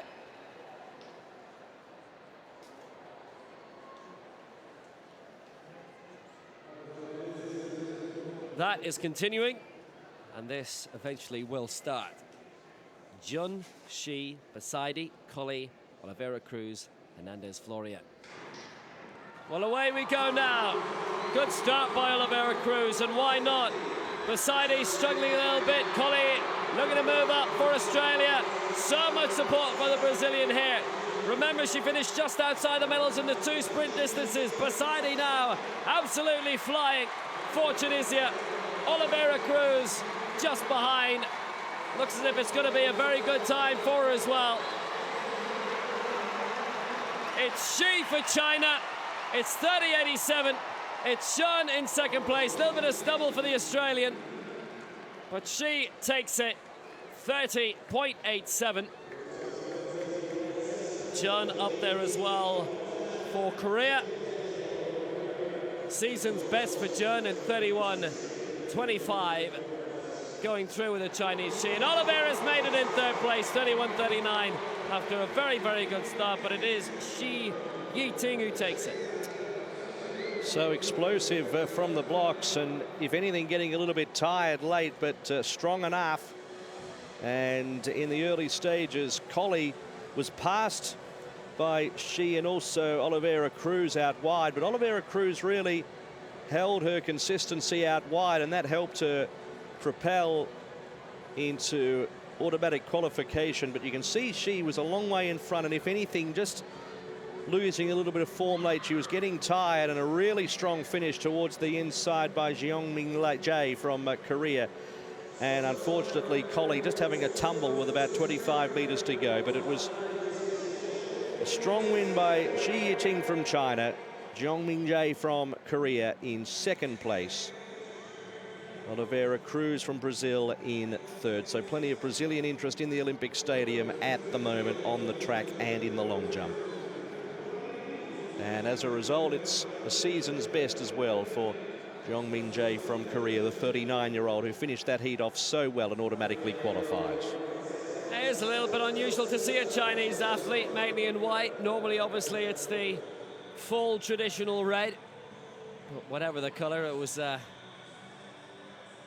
very, very good win for Shi. Shi Yiting wins 30.87. Junmin Jae in second place for Korea, 31.25. And Tasita Oliveira Cruz in third for Brazil, 31.39. And they will all go through. Martinez, the fastest for Argentina, and Alyssa Silly, the triathlon champion, and Yam Kwok Fan from Hong Kong through also.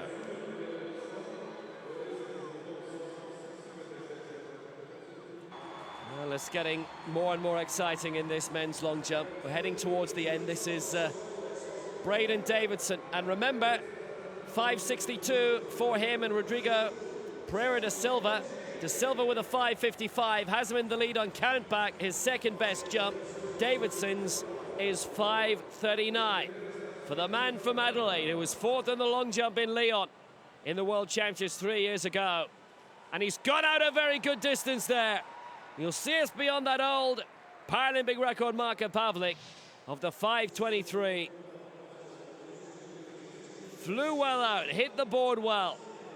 All he needs to do is go beyond the 5:55, and he would take the lead and count back. Has he managed to do it? It's going to be close. There's not going to be a great deal in it at all. Oh, he's happy. Reaction would suggest that he has gone better. Yes, 5:57. So Braden Davison is in front.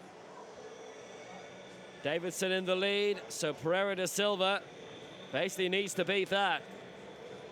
5:55, his second best jump had him in the lead. 5:58 here, or better. Obviously, 5:63 or better, and he's in the lead of his own right. It's solid. It's around 5.5.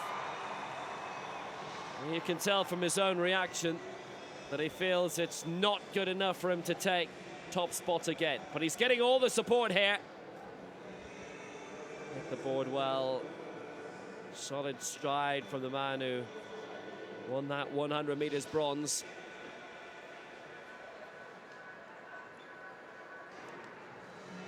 Yes, 5 meters 45, so that sits him in second position. As we move on to the track, this is the women's 200 meters T11 for visually impaired. So we have 5 heats, so they've all got guides with them, and this is the event that Libby Clegg set the world record in London this year. And we see this first heat, Kenya, Venezuela, Namibia and China represented. This is Lee King.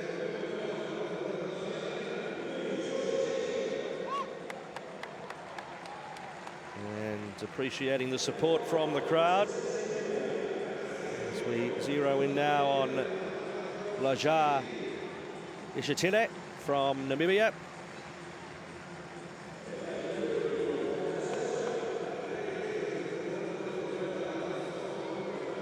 So a field of 4, 19-year-old Ishatile. Rojas from Venezuela, 24 years of age. And competing in both the 200 and 400 meters here at the Paralympic Games. Her nickname is the Bullet, and this is Nancy Koesch with Jeffrey Kiplangat Rotich, her guide. So the first of 5 heats, the first in each heat go through, but then the next 7 fastest advance to the semi-finals.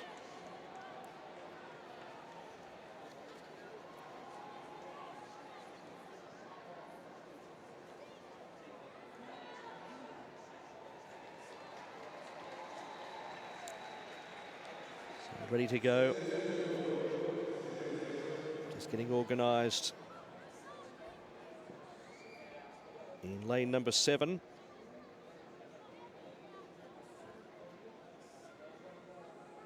Picture of concentration, Rojas and Medina.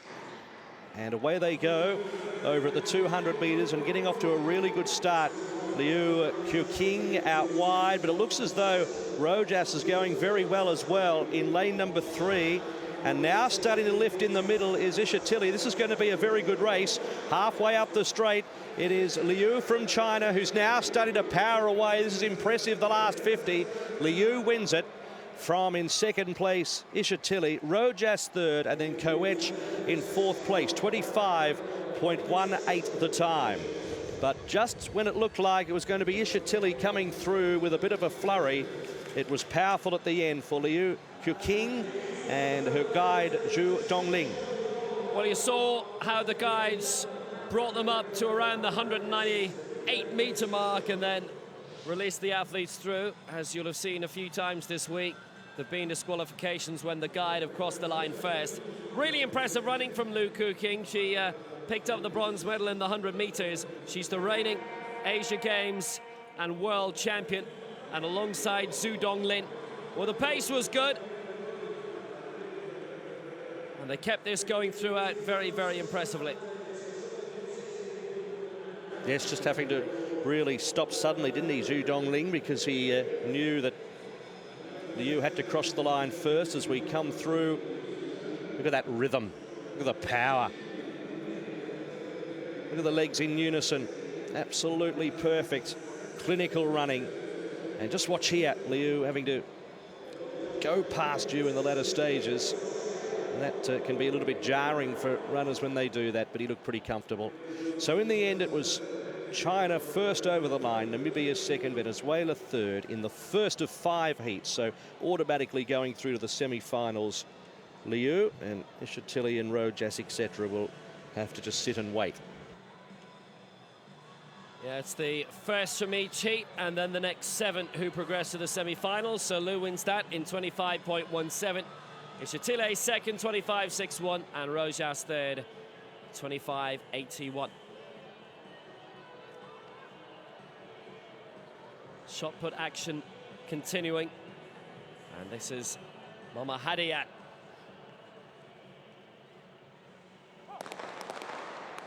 Hey, from Iran, 13.26 in the first round. I have him in second place. Iran and Iraq normally quite successful in the throwing competitions. This F42, some of the leg amputee categories. Each rated and categorized the athletes. That's a good one. Now you see how close that was to the standing Paralympic record of Darko Kralj of Croatia, which has already had a bit of a bombarding today.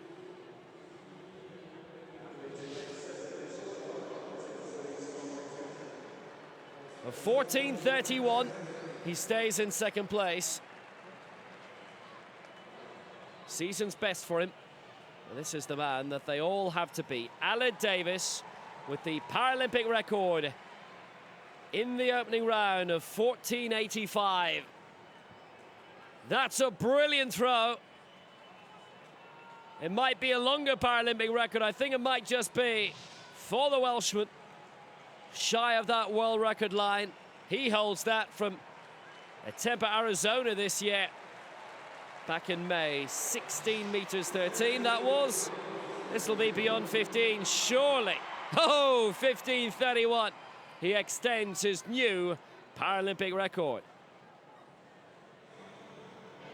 So high quality from Aled Davies, really upping the ante. Tyrone Pillay wanting some encouragement. His first attempt was 12 meters 75.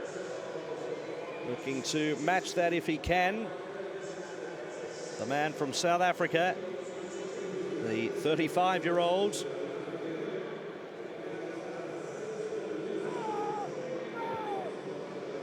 And putting plenty into that. You can see the marker for the Paralympic record. His personal best, 13.49, leading into this final. The F42 classified athletes. Let's see what they come up with. He's pretty happy. He's pretty happy indeed. 13.66, and that is well and truly past his lifetime best. Second first round heat to the women's 200 meters T11, complete visual impairment.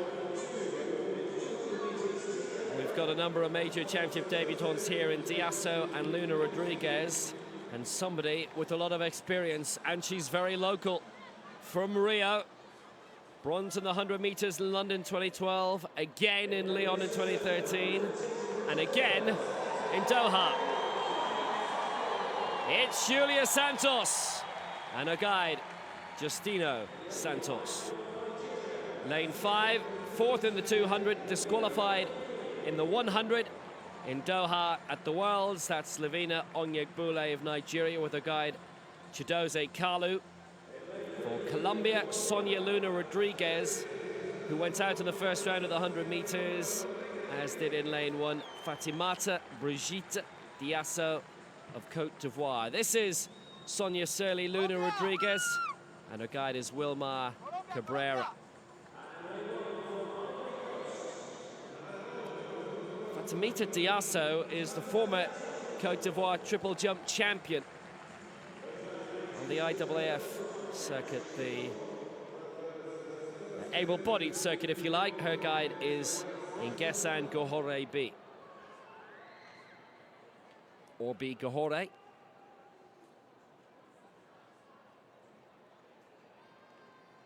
Again, it's just a winner that is certain of going through. They've kept a lot of peril in this.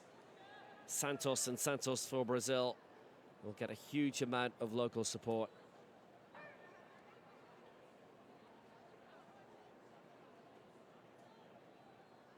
It's been a great partnership for them since London 2012.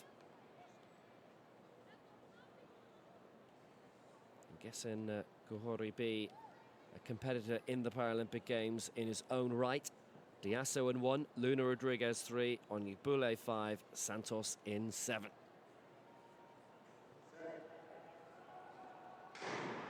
So away they go. Great start by Santos. Onyebule also going very well for Nigeria. They're the ones with prior major Paralympic Games experience. Santos coming round on the outside. Onyebule at the front and doing well for Nigeria here. Luna Rodriguez also a little bit ragged, but still staying in second place. Onyebule is going to take Luna Rodriguez in second place. Santos in third. Diasso 4. Good time in the end. 25:89. Close to a lifetime best. Luna Rodriguez seemed to have lost a lot of rhythm, but still stayed in second. And Santos third for Brazil.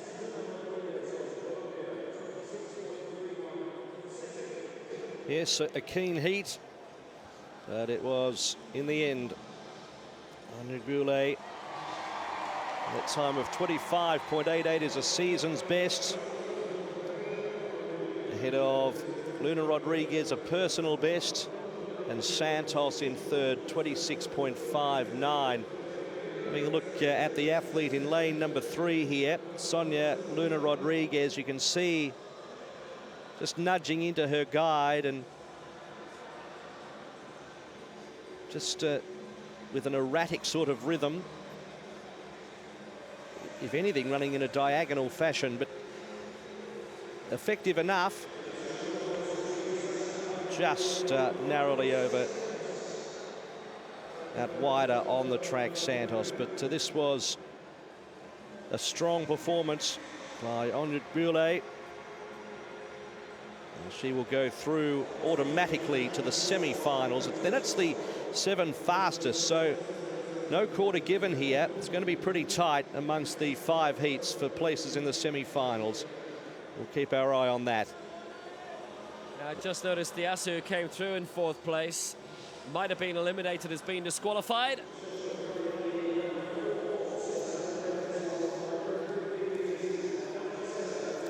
So the long jump continues. This has been giving us plenty of excitement,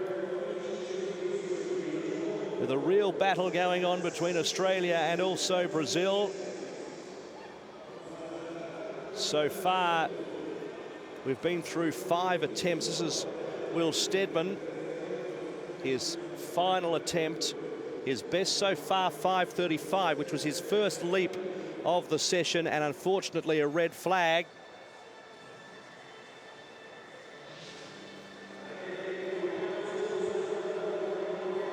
Just crept over. Was our leader at one stage from Christchurch, which staged the World Championships 5 years ago, and 5th place overall for him. So next we will have Roman Pavlik from the Ukraine, with Davidson and also Pereira da Silva to come.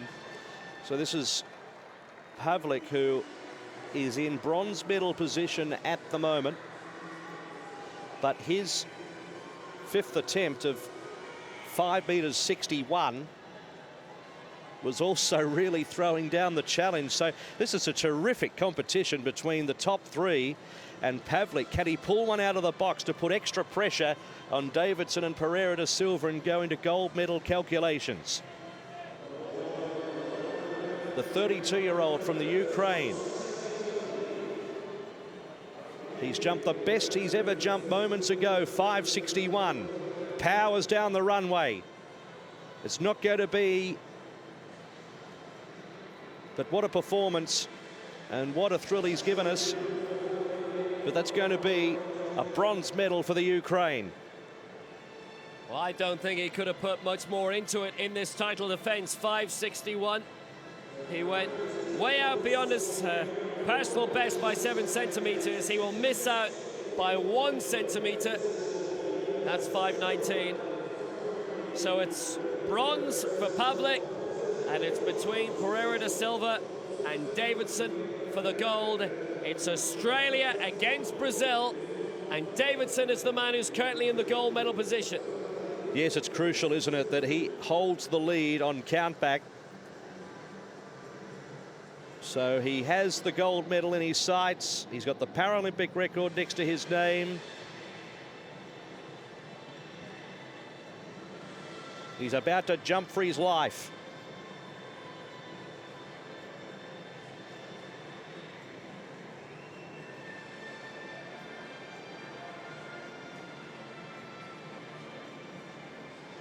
So the ritual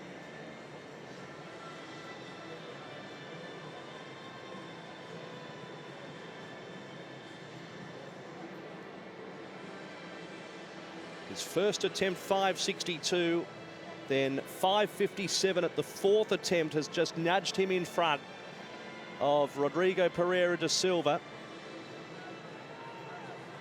On his way, and it looks okay, but it's not going to be as large as he wants it to be, so he still holds the lead, but gives a chance, gives a little bit of breathing room to the Brazilian. Well, it's interesting, he didn't use a huge amount of the board there, Matt, either, and it was a little loop to the side when he was mid-air. It actually looked at one point if it was going to go a lot further, but he then just slumped down. 5.39. He remains our leader. 1 jump to go, and he is from Brazil, Pereira da Silva. So the stadium over on the far side basically is full on the bottom tier, and they are going to will this man home. This is Rodrigo Pereira da Silva. Celebrated his birthday only 3 days ago. He's 22 years of age. Needs to go over 5.62 to win the gold medal. Ooh. And it's not to be. But what a performance, a silver medal to the young man. It's going to be a gold medal to Australia and Braden Davidson, a silver medal to Brazil and Rodrigo Pereira da Silva, and a bronze medal to Roman Pavlik from Ukraine. And Braden Davidson, just to show you how close it was, jumping 5.62, which was matched by the Brazilian, but his second best leap was 0.02 bigger. And now the celebration. So 2 disqualifications, Tiasso and Onyegbule in that women's 200 meters T11. So Luna Rodriguez is our winner. Santos second. Onyegbule had 1. Not now. This is the third heat of the women's 200 meters T11 classification, and we have a field of 3. So the first will go through to the semi-finals, and then we have the next 7 fastest advance. Plenty of noise in the stadium at the moment as the silver medalist from Brazil in the long jump goes on his victory lap. But here we have Kewalin Ramon from Thailand. This is Marusa Santos from Brazil in the center lane. And rounding out the field of three towards the inside is Arjola Didage from Italy, the 34-year-old.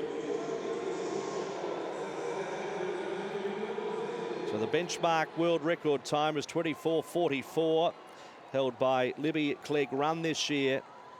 Terezinha Guilhermina is the Paralympic record holder of 24:82. But expecting that here, the quickest you would expect to be the Brazilian in the middle, running her lifetime best this season.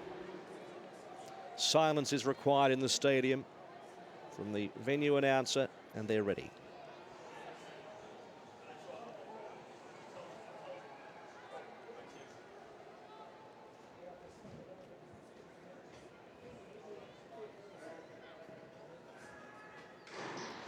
Set and away. Good start towards the outside by Ramon from Thailand, but now quickly getting into that stagger is Santos from Brazil.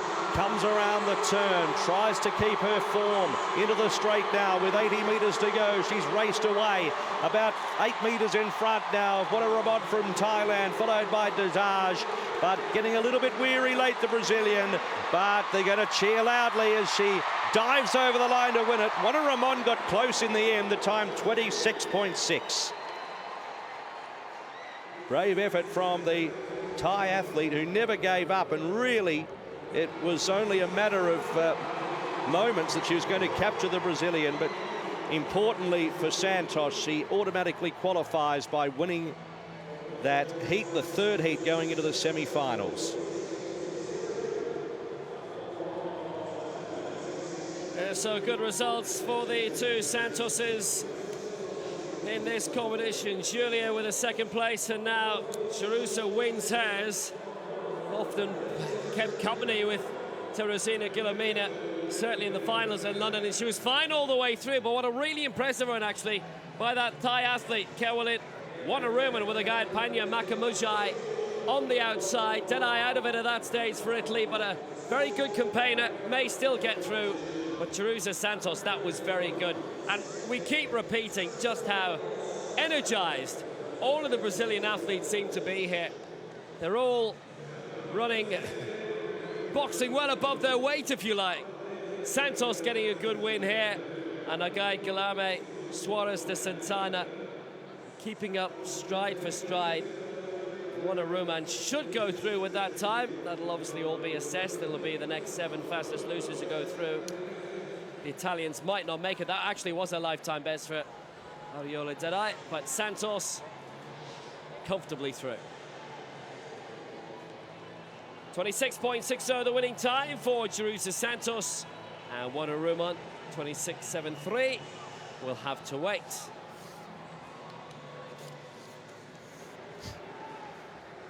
Yes, the Australian flag waving round, another brilliant success. Braden Davison gets the gold and count back 5.62 ahead of Rodrigo Pereira da Silva for Brazil.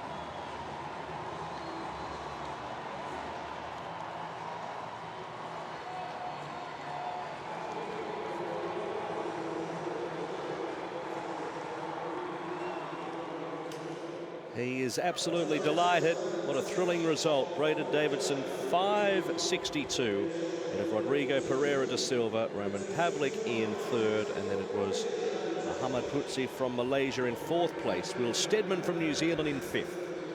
And that Australia's first athletics gold at these Paralympic Games. The 10th medal. 5th highest number of medals for Australia. Great Britain with 7 golds so far, looking like on the brink of an 8th. So we return to the shot. Alan Davis with his 3rd round throw. He's been the man setting the standards that everyone else has had to be. That's really long, and it's so close to the world record. Alan Davis with a brilliant throw.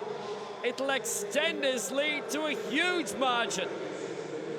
World record just around 16 meters, 16 meters 13, and then around the 16 meters mark. Absolutely. 15.97, another new Paralympic Games record, and he knows how close he is to a new world record. He just keeps powering on, doesn't he? Another great Briton going in the women's 200 meters T11. This is heat 4 of the 5. It's Libby Clegg, the 100 meters champion here in Rio, set a world record along the way as well. Esperança Gicasso of Angola with her guide Alain Baptista. Bronze in the 200 meters at the World Championships in Lyon in 2013. Went out in the first round of the 100 here though. Lane 5 for Mexico. Diana Coraza Castaneda, 4th in the 400 in the Pan Ams in Toronto, 5th in the 400 in Doha. From Puebla, and here she is, the reigning world champion over 100 meters. Silver in the 100 T12 in London 2012, now T11. Complete visual impairment for Libby Clegg. Had been disqualified in the semi-final when she'd set the world record, reinstated. Her guide alongside her, Chris Clark. So Clegg in 3, Coraza Castaneda in 5, and Gicasso in lane 7. Only the winner definitely through.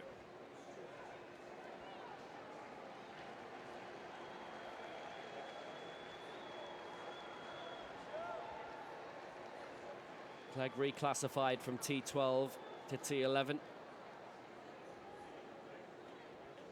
From medium visual impairment to total. Did very well in the 1. How about the 2? This is her Paralympic bow. Clegg in 3, Coraza 5, Gicasso 7. A little bit of problem just with the bindings for Gicasso and Baptista. So they'll reset. It's funny, they went for a little walk, actually, the Angolan pair there.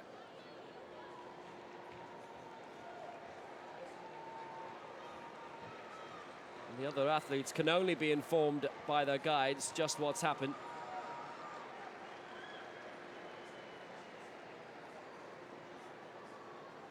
On your marks. So we reset for this 4th first round heat to the women's 200 meters T11.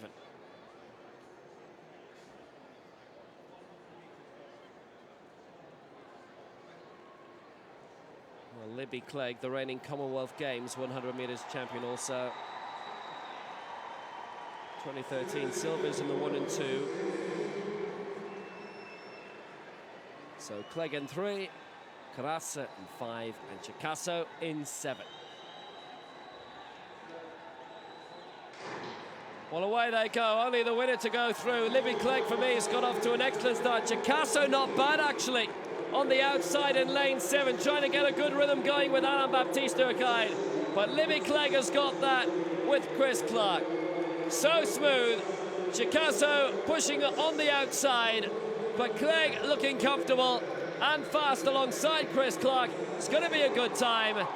25.91. Clegg eases up on the line. Gicasso in 2nd and Coraza in 3rd. Clegg really comfortable. Has been rounded down to 25.90. Didn't think Gicasso looked as smooth, but she's run a lifetime best anyway, so what does that matter? And Coraza lifetime best as well. 27.18. Clegg with a lifetime best this year. The times get changed. The T12 time will stay in T12. She doesn't carry her lifetime best. Her record's over into the new category, but she got away so well here.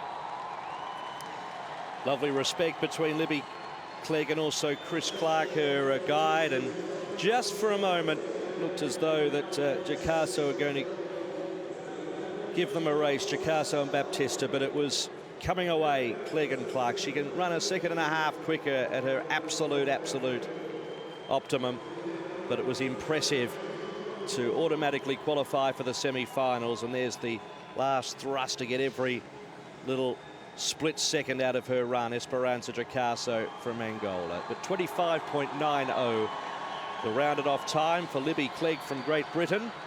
As we now zero in on the shot put, the men's shot put F42 classification. Now, this was Tyrone Pillay dominating at 13.66. It's the best he's ever thrown, a lifetime best, but can he improve on that? Final attempt here of 6. Here he goes, the gold medal's in the bag. That looks quite good, but it's not going to be over 13.66, that's for sure. But what a display he's given us. His final attempt here. Let's have a look. Oh, 13.91 if you don't mind. See, even by his own reaction, he wasn't that sure how far it went, but he's absolutely, it's gone out of the ballpark. That's quite extraordinary. Well, he's delighted with that because that's a new African record of 13.91. Evaristo de Souza in fourth for Brazil, a new South American record of 13.59. We're left with Muhammad Ayan and Alan Davis. It's been a real exhibition of throwing in this. Alan Davis then, to round it off. He is our champion. Can he give us a new world record? Well, it's beyond the Paralympic record mark again. He's broken the ring. It's gold for Davis. Again, 15.97, a new Paralympic Games record. 6 centimeters away from his world record. Almost a perfect day for Davis. He probably wanted the world record here, but look, he's Paralympic champion again. Brilliant delight. And Alan Davis once again is the man. Oh, and he's flying. It takes a lot of effort to pick up a man like Alan Davis. But here's our champion again. It was bronze in London for him in this, but he's done the double in the shot and the discus in the last 2 World Championships and the Europeans as well. And the only thing he hasn't caught so far is the flag. Alan Davis gets the gold.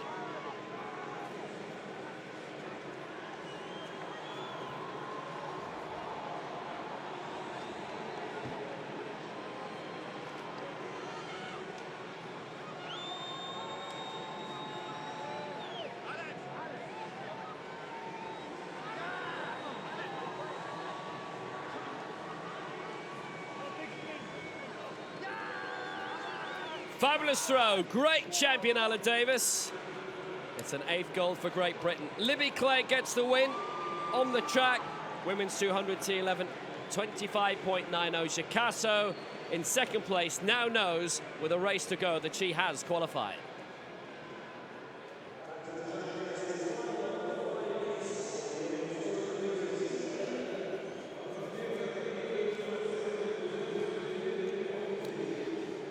Okay, next is heat number 5 of the T11 classification. And we see in the outside lane, Guilhermina, Terezinha Guilhermina. Rafael Lazzarini is her guide. She's loving the attention. As we zoom in now on the 25-year-old Zhu Guelhua. This is Joanna Matsua from Poland, 26 years of age.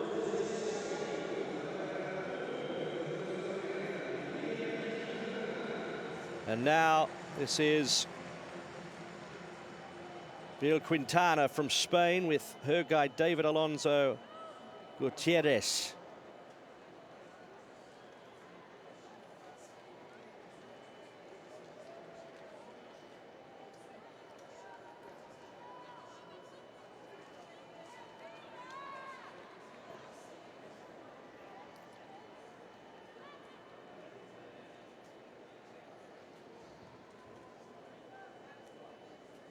So making sure all is in readiness.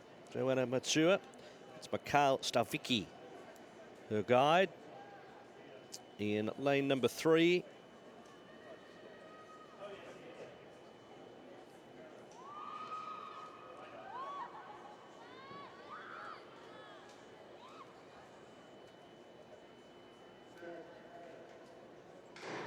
Ready, and away they go.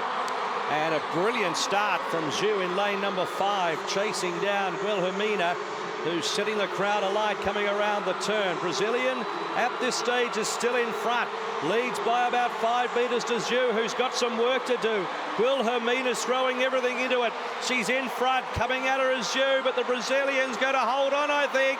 She'll just do it.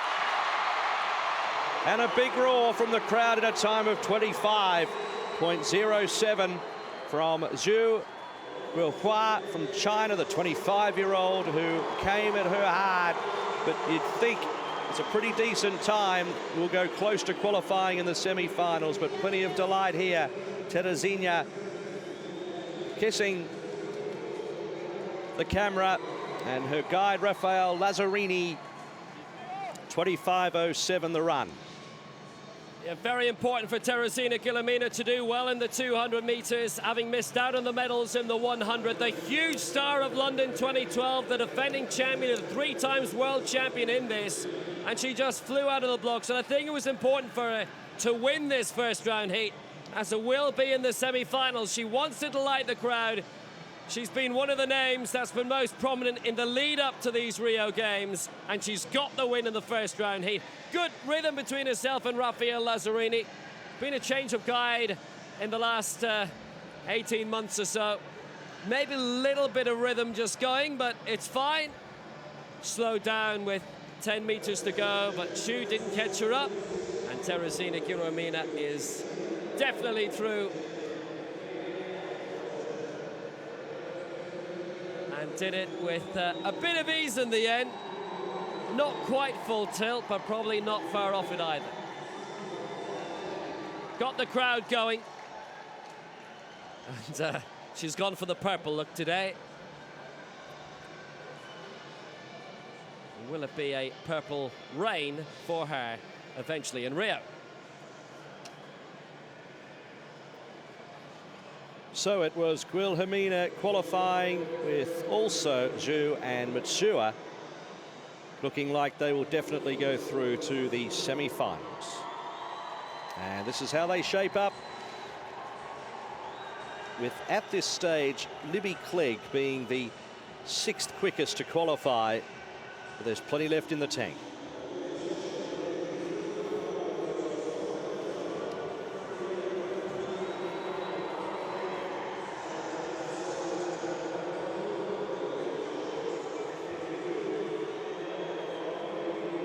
That's definitely enthused the crowd. They've had further successes again today. Guilhermina, who's a real hot ticket. And the sun really blaring today, so a lot of people have had to go for the safety of the shade at the back of the stand, as you'll see there. The east stand at the right, your pictures, is actually full to capacity, but because of the sun, it's hot out there. They've had to go back as far as they can and enjoy the spectacle from there.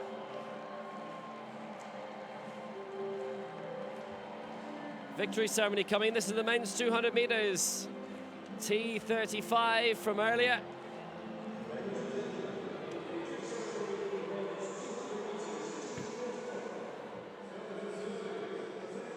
Another great Ukrainian success.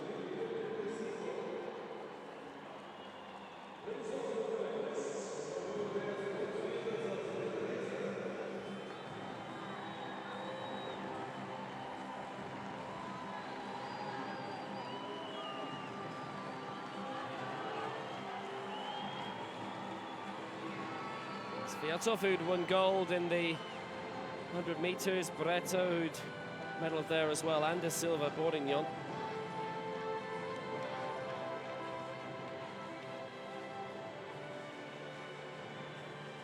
Finding themselves in a very familiar place.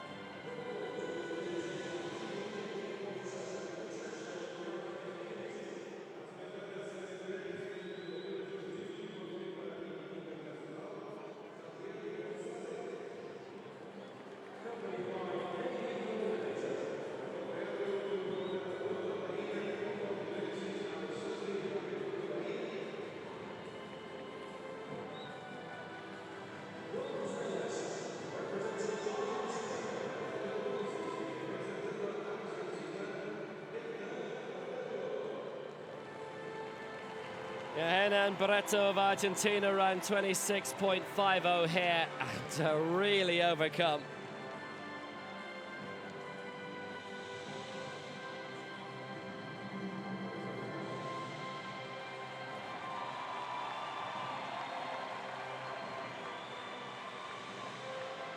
He'd won bronze in the 100 meters and now bronze in the 200. A great double for Argentina. In fact, the same 1, 2, 3 in that order of the 100.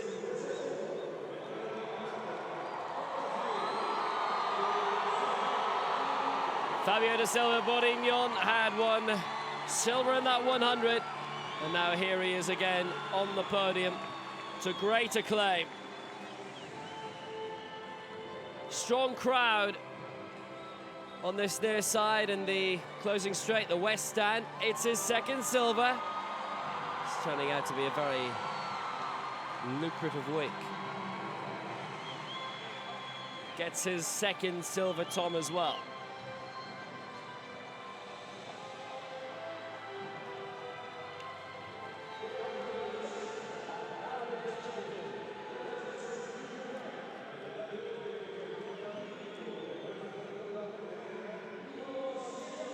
Igor Sviatov had won the 100 meters at a new world record time.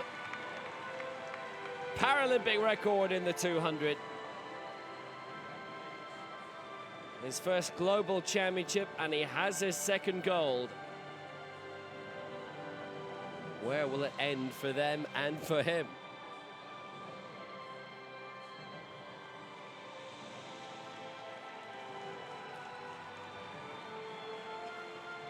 Great discovery. Gold number 3 for Ukraine.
Ukraine with their 10th medal of these games in athletics alone. And athletics, one of the sports in which in this circuit and the IAAF circuit, they enjoy a lot of success. Same 1, 2, 3 as the 100.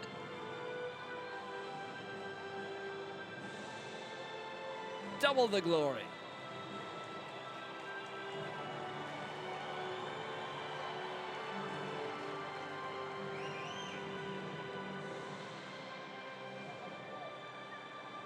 Yes, it was a terrific race with personal bests almost across the board in that field.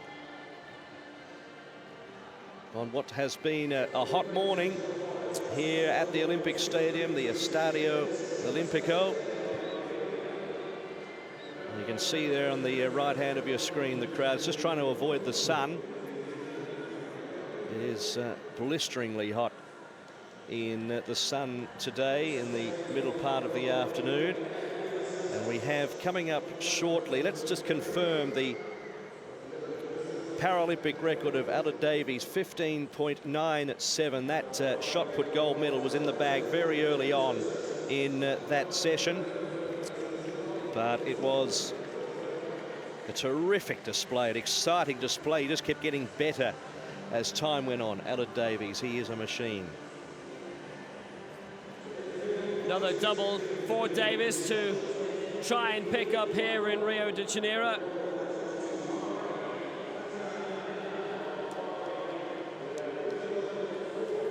Still have a couple of victory ceremonies to round off the day, plus heat to the men's 100 meters T38. The strongest or least impaired, if you like, of the standing cerebral palsy categories. And we've got a brilliant Paralympic champion in that.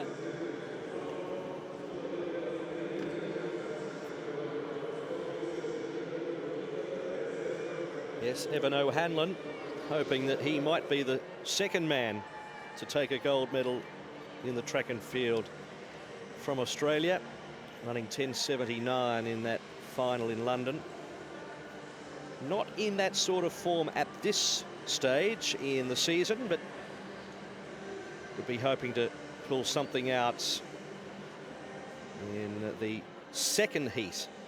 There will be 2 heats. There's a field of 6 in both, so there'll be 12 athletes competing in that. The first 3 go through, so 6 will go through from just being placed, and it'll be the next 2 fastest advancing to the final. But always exciting, the 100 meters.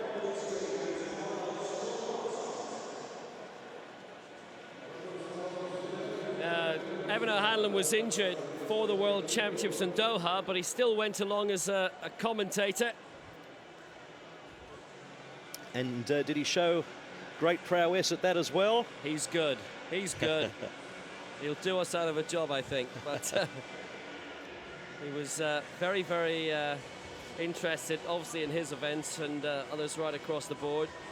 But now he's back, really, where he prefers to be. It's his first global championship since 2013. Did the treble in Lyon, 1 gold in the 1, the 2, and the 4. Did the double in London in the 1 and the 2. He has to be careful. There's that beautiful line from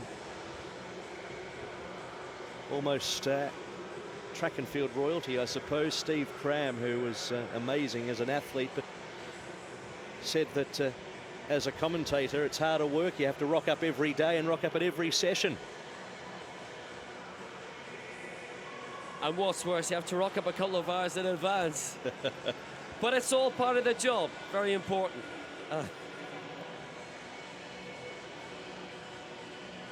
But yeah, Evan, he's 28 years old now. And he's definitely happy to be back involved. All athletes are all frustrated to be injured when they want to be out in the track and winning things. So he's back, and we'll see what fettle he's in.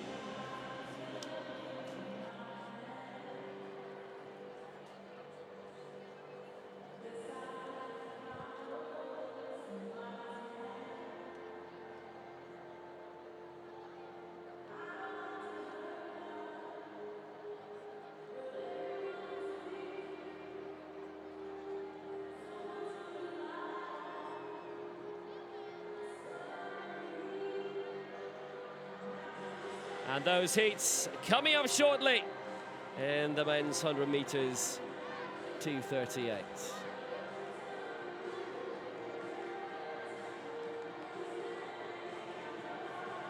Now here come the athletes.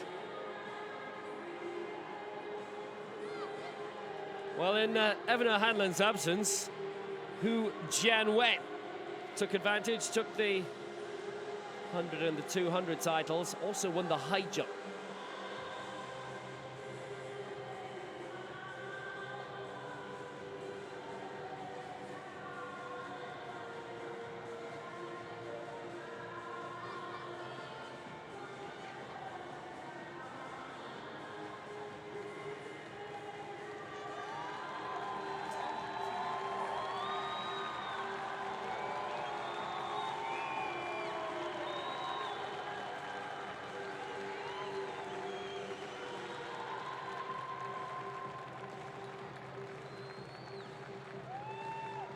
It's a fabulous stadium. Went up for the 2007 Pan Am Games, the Estadio Olimpico.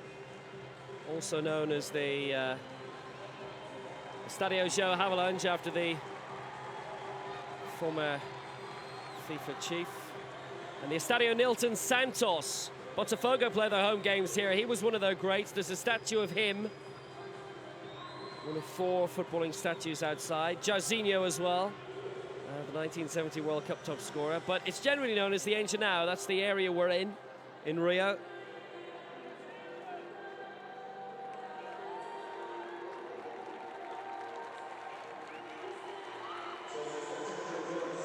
Front of the podium, it's completely made of wood.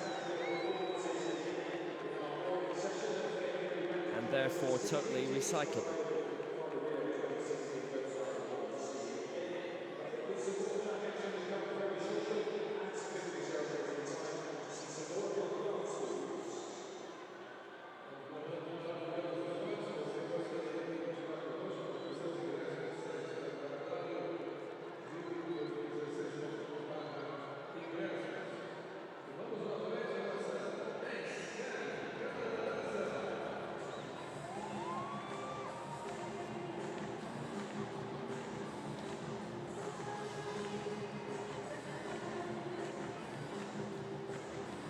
So the men's 100 meters T38 cerebral palsy category.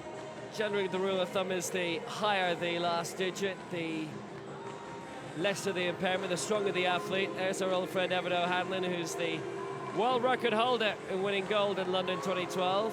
He's in the other heat of this, but the reigning world champion does go in this instead, in the form of Hu Jianwen.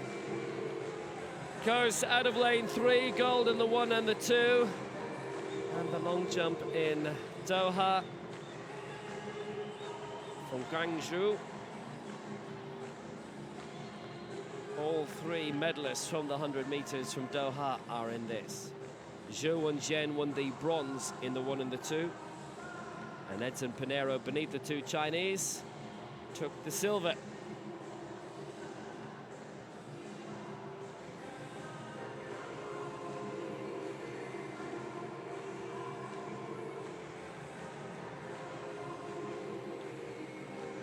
The championship debutants in this as well, in the form of Lukumi Villegas of Colombia and Sidibe of Mali.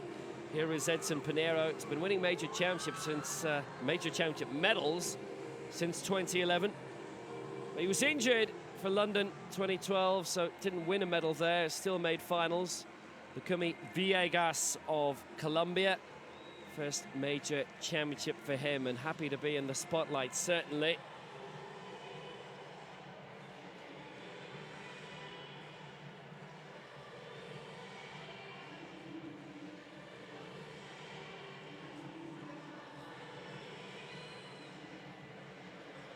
Villegas is 18 years old. He competed in the Grand Prix in Dubai in 2016. That was the week after the inaugural Asia-Oceania Championships. And he pulled a muscle while competing in that, so he's had a few muscle problems, a few injury problems this year. There is Hu, the triple world champion from Doha last October.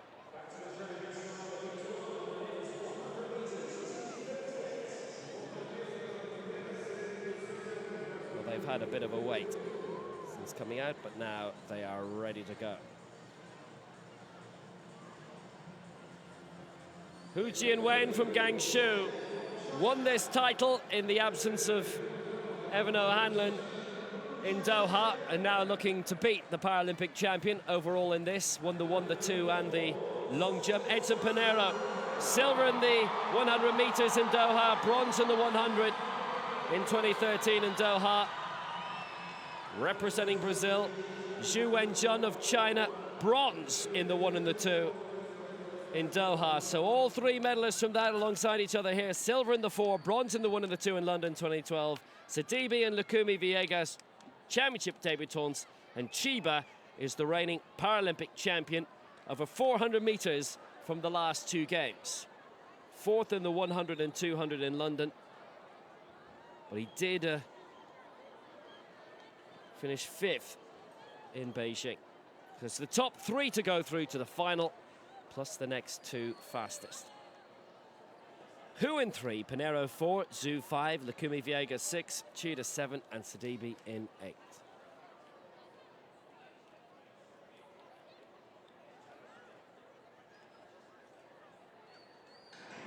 Away first time, solid start by Hu and by Zhu, with Pinheiro in between was the world champion Hu Jin-wen, leading out his compatriot Zhu. 10.93 and easing up over the line, not very far away from the world record. Pinheiro up in 3rd place for Brazil. And what a standard being set by the world champion Hu. Zhao in 2nd place, it's a new Asian record. 10.93 that was, and Pinheiro has got up in his 2nd there. Zhu obviously just picked on the line, and he was. So Pinheiro takes the 2nd place, and Zhu easing up.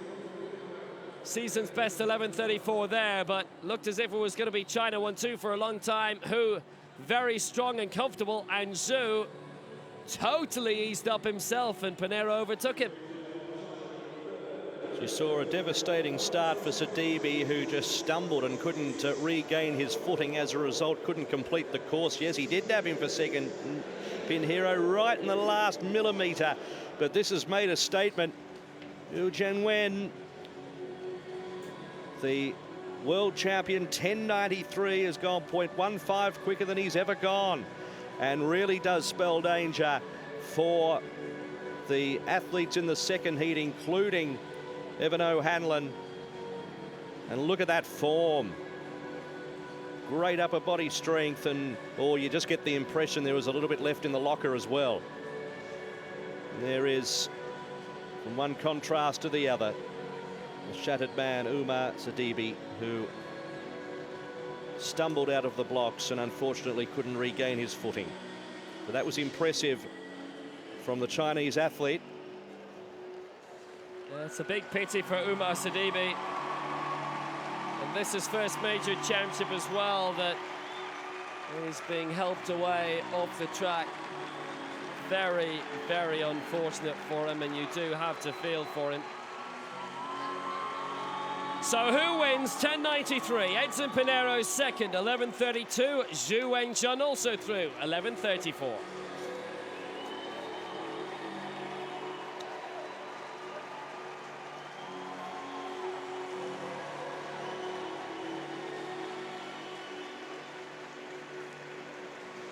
So athletes getting organised for the 2nd heat of the men's 100 metres T38 classification. And we have lanes 3 through to 8 being utilised here. We see the Olympic or Paralympic champion from Beijing and also London here. And there he is, Evan O'Hanlon. His quickest time is a world record of 10.79.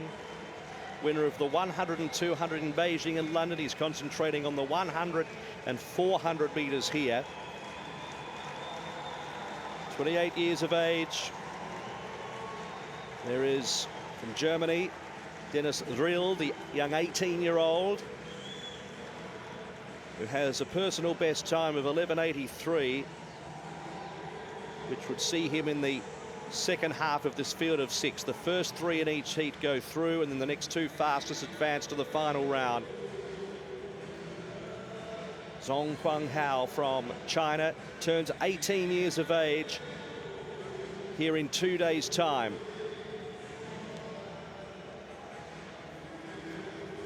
So the first heat won by Hu Jin-wen from China, the world champion, and records 10.93, which was an Asian record as well, so really setting the standard, and throws out a challenge to the man here in lane number 7, lanes 3 through to 8 being utilised.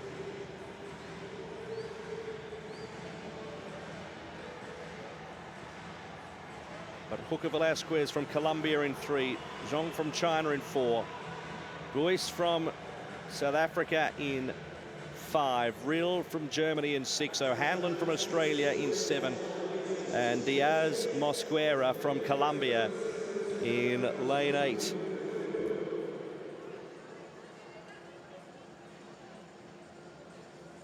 So, pre-race routine.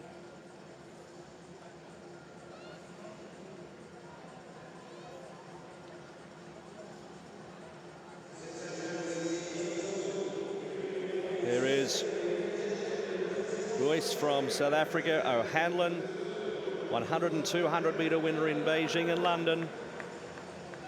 5 Paralympic gold medals next to his name, the 28-year-old. His mother, father and sister all represented Australia in rowing. In the outside lane from Colombia is Waina Diaz-Mosquera, 24-year-old. But in the blazing sun here, this is the second heat of the men's 100 metres. Already a statement made in heat number 1 with Hu from China winning in 10.93. Lanes 3 through to 8 being utilised here, so a field of 6. And the first 3 will automatically go through to the final, and the next 2 fastest as well.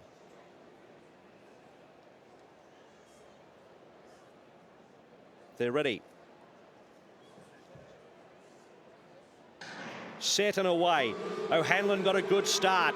On the outside, Diaz-Mosquera is trying to give him a race. And also Boyce coming through for South Africa. But O'Hanlon looks to his left. He looks comfortable and did it well. 11.26. So certainly didn't knock himself about. Gee, looks fit and raring to go. And even though it wasn't as spectacular as Hugh's time of 10.93, there's a lot left in that locker. It was O'Hanlon from Australia, 11.25, a season's best. From Boyce from South Africa, 11.29, and Diaz-Mosquera from Colombia, 11.48, automatically qualifying for the final. Yeah, it was a very, very good start by Dian Boyce, but Evan O'Hanlon showing his real class from there, and he's in the zone. Little look across, then eased up with the victory, secured very, very comfortably ahead of Boyce in second and Diaz-Mosquera in third. And comfortably through to the final and straight over the line, under the barrier, past the mix zone, heading back to the dressing room straight away. Job done for Evan O'Hanlon. The flowing locks have gone. He's gone for a more sleek approach to match the running. And O'Hanlon, very, very comfortable winner. Now, Boyce looked good there, silver in the 2 behind Hu. Wasn't really about the time for Evan O'Hanlon here, it was about getting into the final. The time and the battle with Hu will wait for the decider. Gee, that's going to be a terrific final. So O'Hanlon 11.25, Boyce 11.29, and that is a season's best for him. Previously it was 11.41, so he is well and truly on the improve. And here is the final. Hu and O'Hanlon will go in as the athletes to beat, but Boyce looks strong at the end of that 100 metres and really does put himself into medal contention. Looking forward to that one.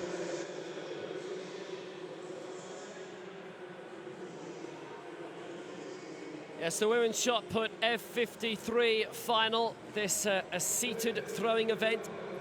And this is Deepa Malik of India. All the throws happening together. Malik, who's won silver in the shot in the 2011 World Championships. She's from New Delhi. There was a decent one out towards 5 meters here. And that's 4.61, and Malik takes the bronze medal.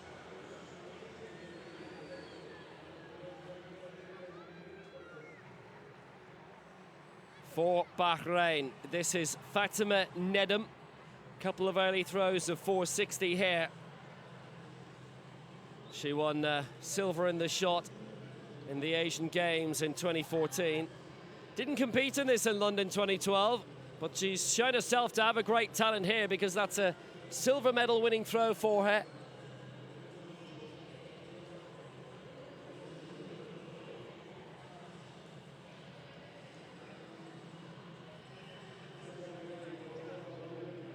In fact, better than that, 4.76, wins of the gold.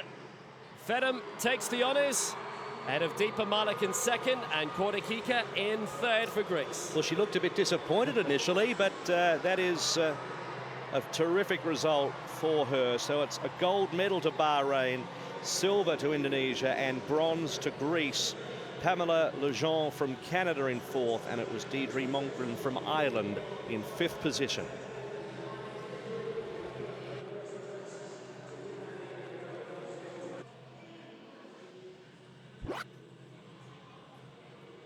Men's shot put F42. And again, very competitive with one great champion ahead of the rest in this.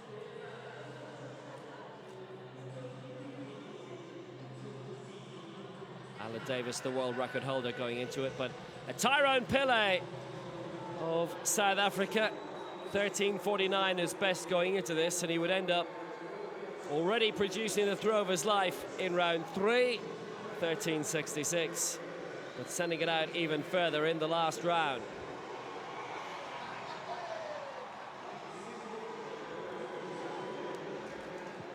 An excellent throw, quite close to that outgoing Paralympic record of Darko Kralj of Croatia.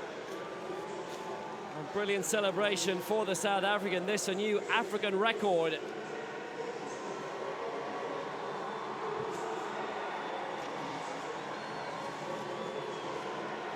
Great reason to enthuse. 13:91. A new lifetime best for Tyrone Pillay of South Africa. And he gets the bronze.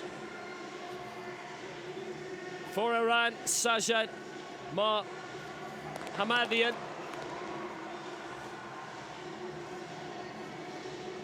He aiming to keep up with Alan Davis very early on here.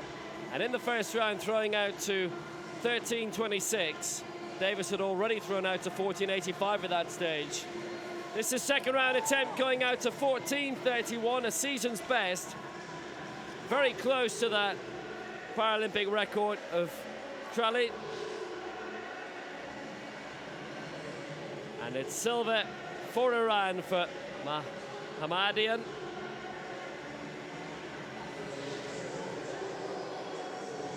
(14 meters 31). He can't throw further than that, but it wouldn't have made a difference in the end. It still would have been silver for him and gold for Alan Davis. It's only bronze for him in the shots in London 2012. Since then, he's won every single competition that he's gone in for, in both the shot and the discus. And this, a brilliant pile-driving effort, very close to his world record mark set in May of 16 meters 13. Davis sending that out to 15:97, a new Paralympic record by over 1.5 meters. What a powerful display from Aled. Look at that, 15:97. He's just blowing it out of the ballpark here at the moment. Just continues to improve and takes the gold medal with a Paralympic record. Iran, silver, and Tyrone Pillay, marked improvement with a bronze medal for South Africa.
So the men's long jump, T36. Excellent competition this. Now quite a story. Roman Pavlik, 5:51, his best in the fourth round. The lead was being held at 5:62. Pavlik's second last attempt. The reigning Paralympic champion from London 2012. Could he draw one out of the fire here?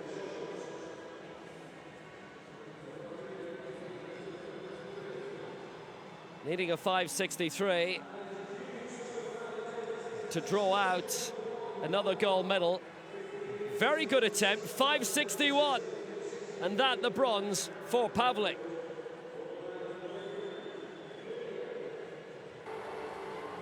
Pereira da Silva, very talented athlete, bronze in the 100 meters for him. Now, this is second round attempt. That's what happened in the third. That would be very significant. Pereira da Silva with a very good attempt, going out to 5 meters 62. That a new lifetime best for him. It was 5.55 for him in the third round. Rodrigo Pereira leading there with a 5.62, but that 5.55, very, very significant. Reason being that Braden Davidson of Australia, who'd also come up with a 5.57,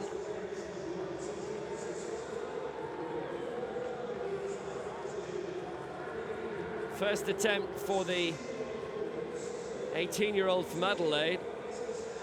Great study and concentration. Fourth in the long jump in the 2013 World Championships. Bronze in the long jump at the Worlds in Doha. There's always a good candidate for a medal here.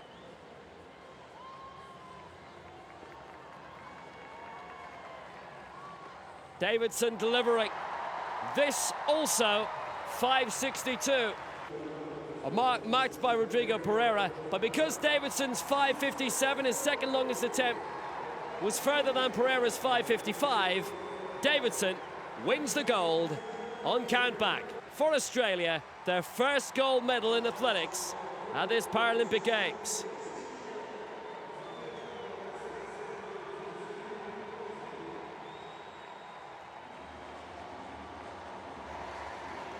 So very shortly, we have the victory ceremony for another of our events this morning, but the result after the men's long jump, Braden Davidson, the gold medalist for Australia. And now the victory ceremony for this long jump, where it was a gold to Australia, a silver to Brazil, bronze to the Ukraine, and the 18-year-old Australian, it was a narrow margin. It was a brilliant competition.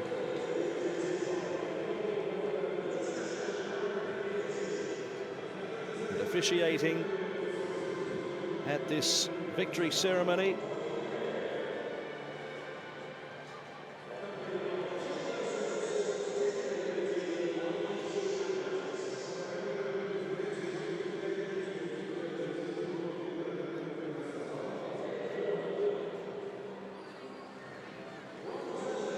Dwayne Cale is officiating.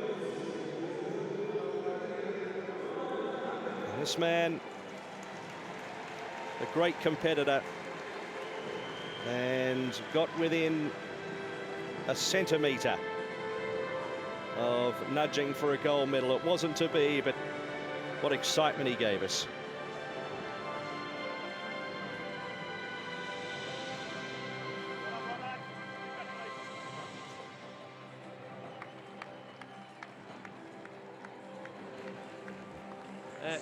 Taken the gold in London, but bronze here. Well, it couldn't have been much closer because the top two had the same distance, 5.62.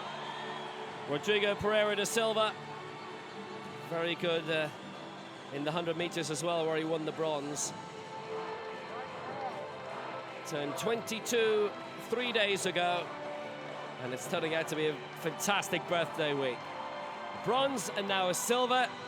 And obviously, with his countback score, it couldn't have been much closer to being a gold, because on count back he missed out by 2 centimeters.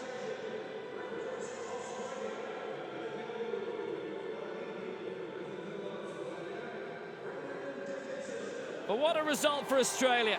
Their first gold comes from the 18-year-old Braden Davidson, who won that bronze in Doha at the World Championships, but now is the Paralympic champion.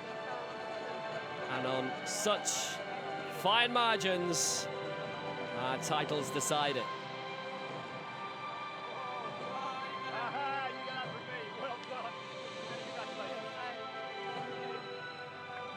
He gets his golden tom from Ed Warner, and Braden Davidson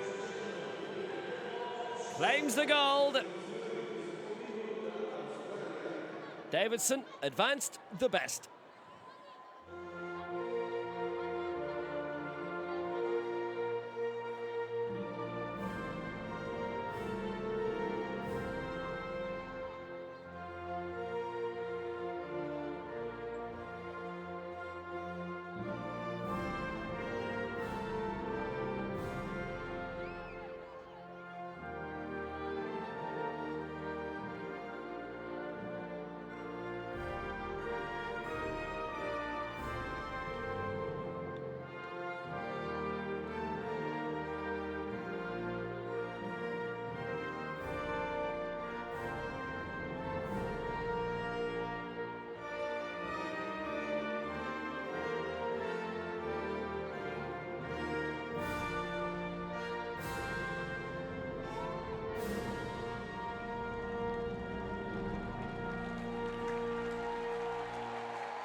Advance Australia fair, and Braden did. But they're the next generation coming through, aren't they? Braden Davidson, Rodrigo Pereira da Silva. Both went out to the same distance of 5:62. It's an equal Paralympic record for them, therefore. They've got the gold, da Silva. And Pavlik, that is his 8th Paralympic medal. 4 of them have been gold. He's a 4 times world champion, and that's another to add to the collection.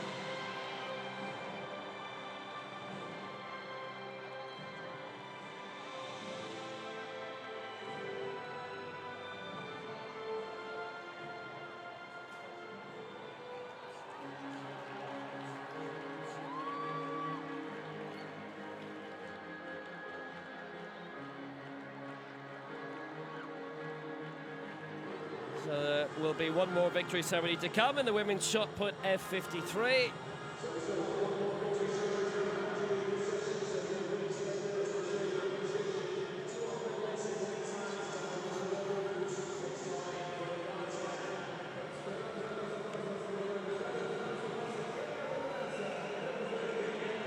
Well, they're keeping the crowd enthused here, and if you want to dance at home, feel free.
So it's the women's 200 meters T12 victory ceremony.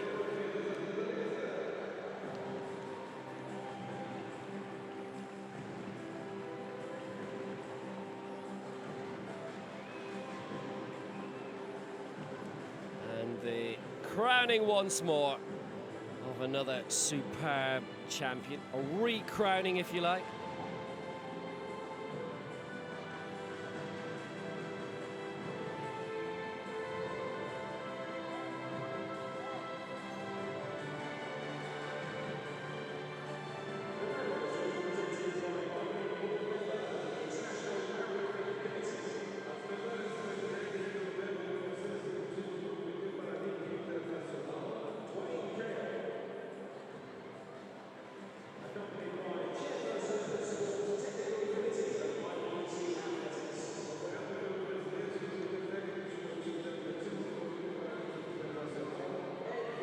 Ed Warner and Dwayne Cale again. Dwayne Cale, fabulous swimmer.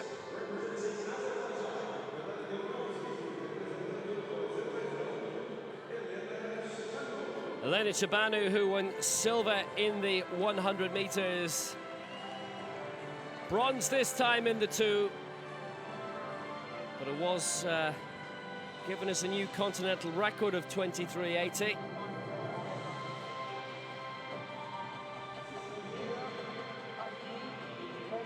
Hakim Ibrahimov gets his second medal as well. We've seen him as a men's guide too here, but as we say, an international athlete in his own right. She's hired well, has Elena Chabanu. And this is the same as the World Championship, silver in the 1 and bronze in the 2 for the Azeri.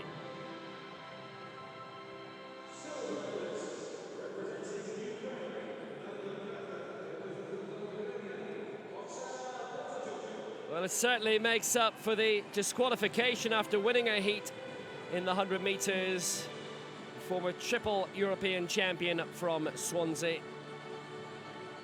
She finished 4th in the 200 meters in London, so silver, certainly an improvement.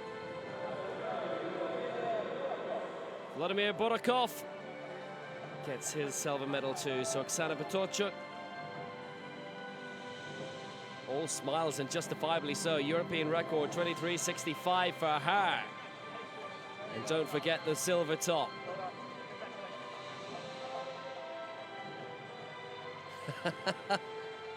Tom meet Tom.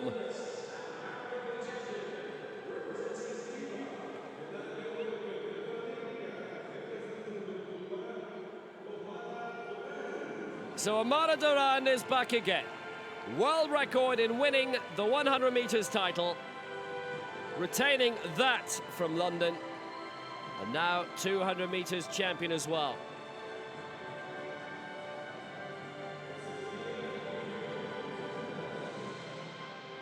The triple world champion in Doha, triple Pan Am champion in Toronto, Yunel Kinderland by her side.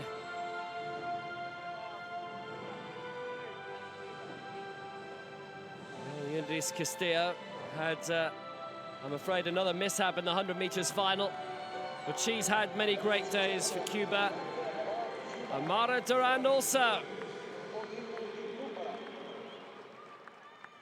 Durand, a bullet in her own right.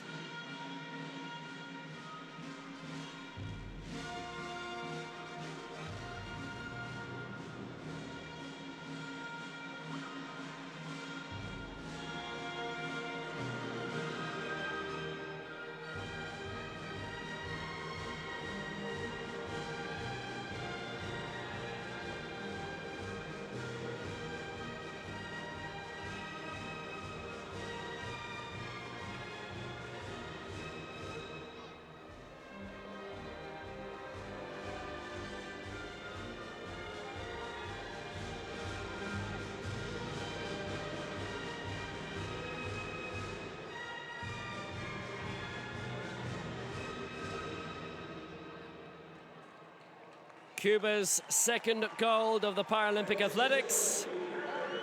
And Amara Duran has won them both. Petorchuk with the silver and Chabanu the bronze.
Excellent morning session then, wrapped up at the engine now.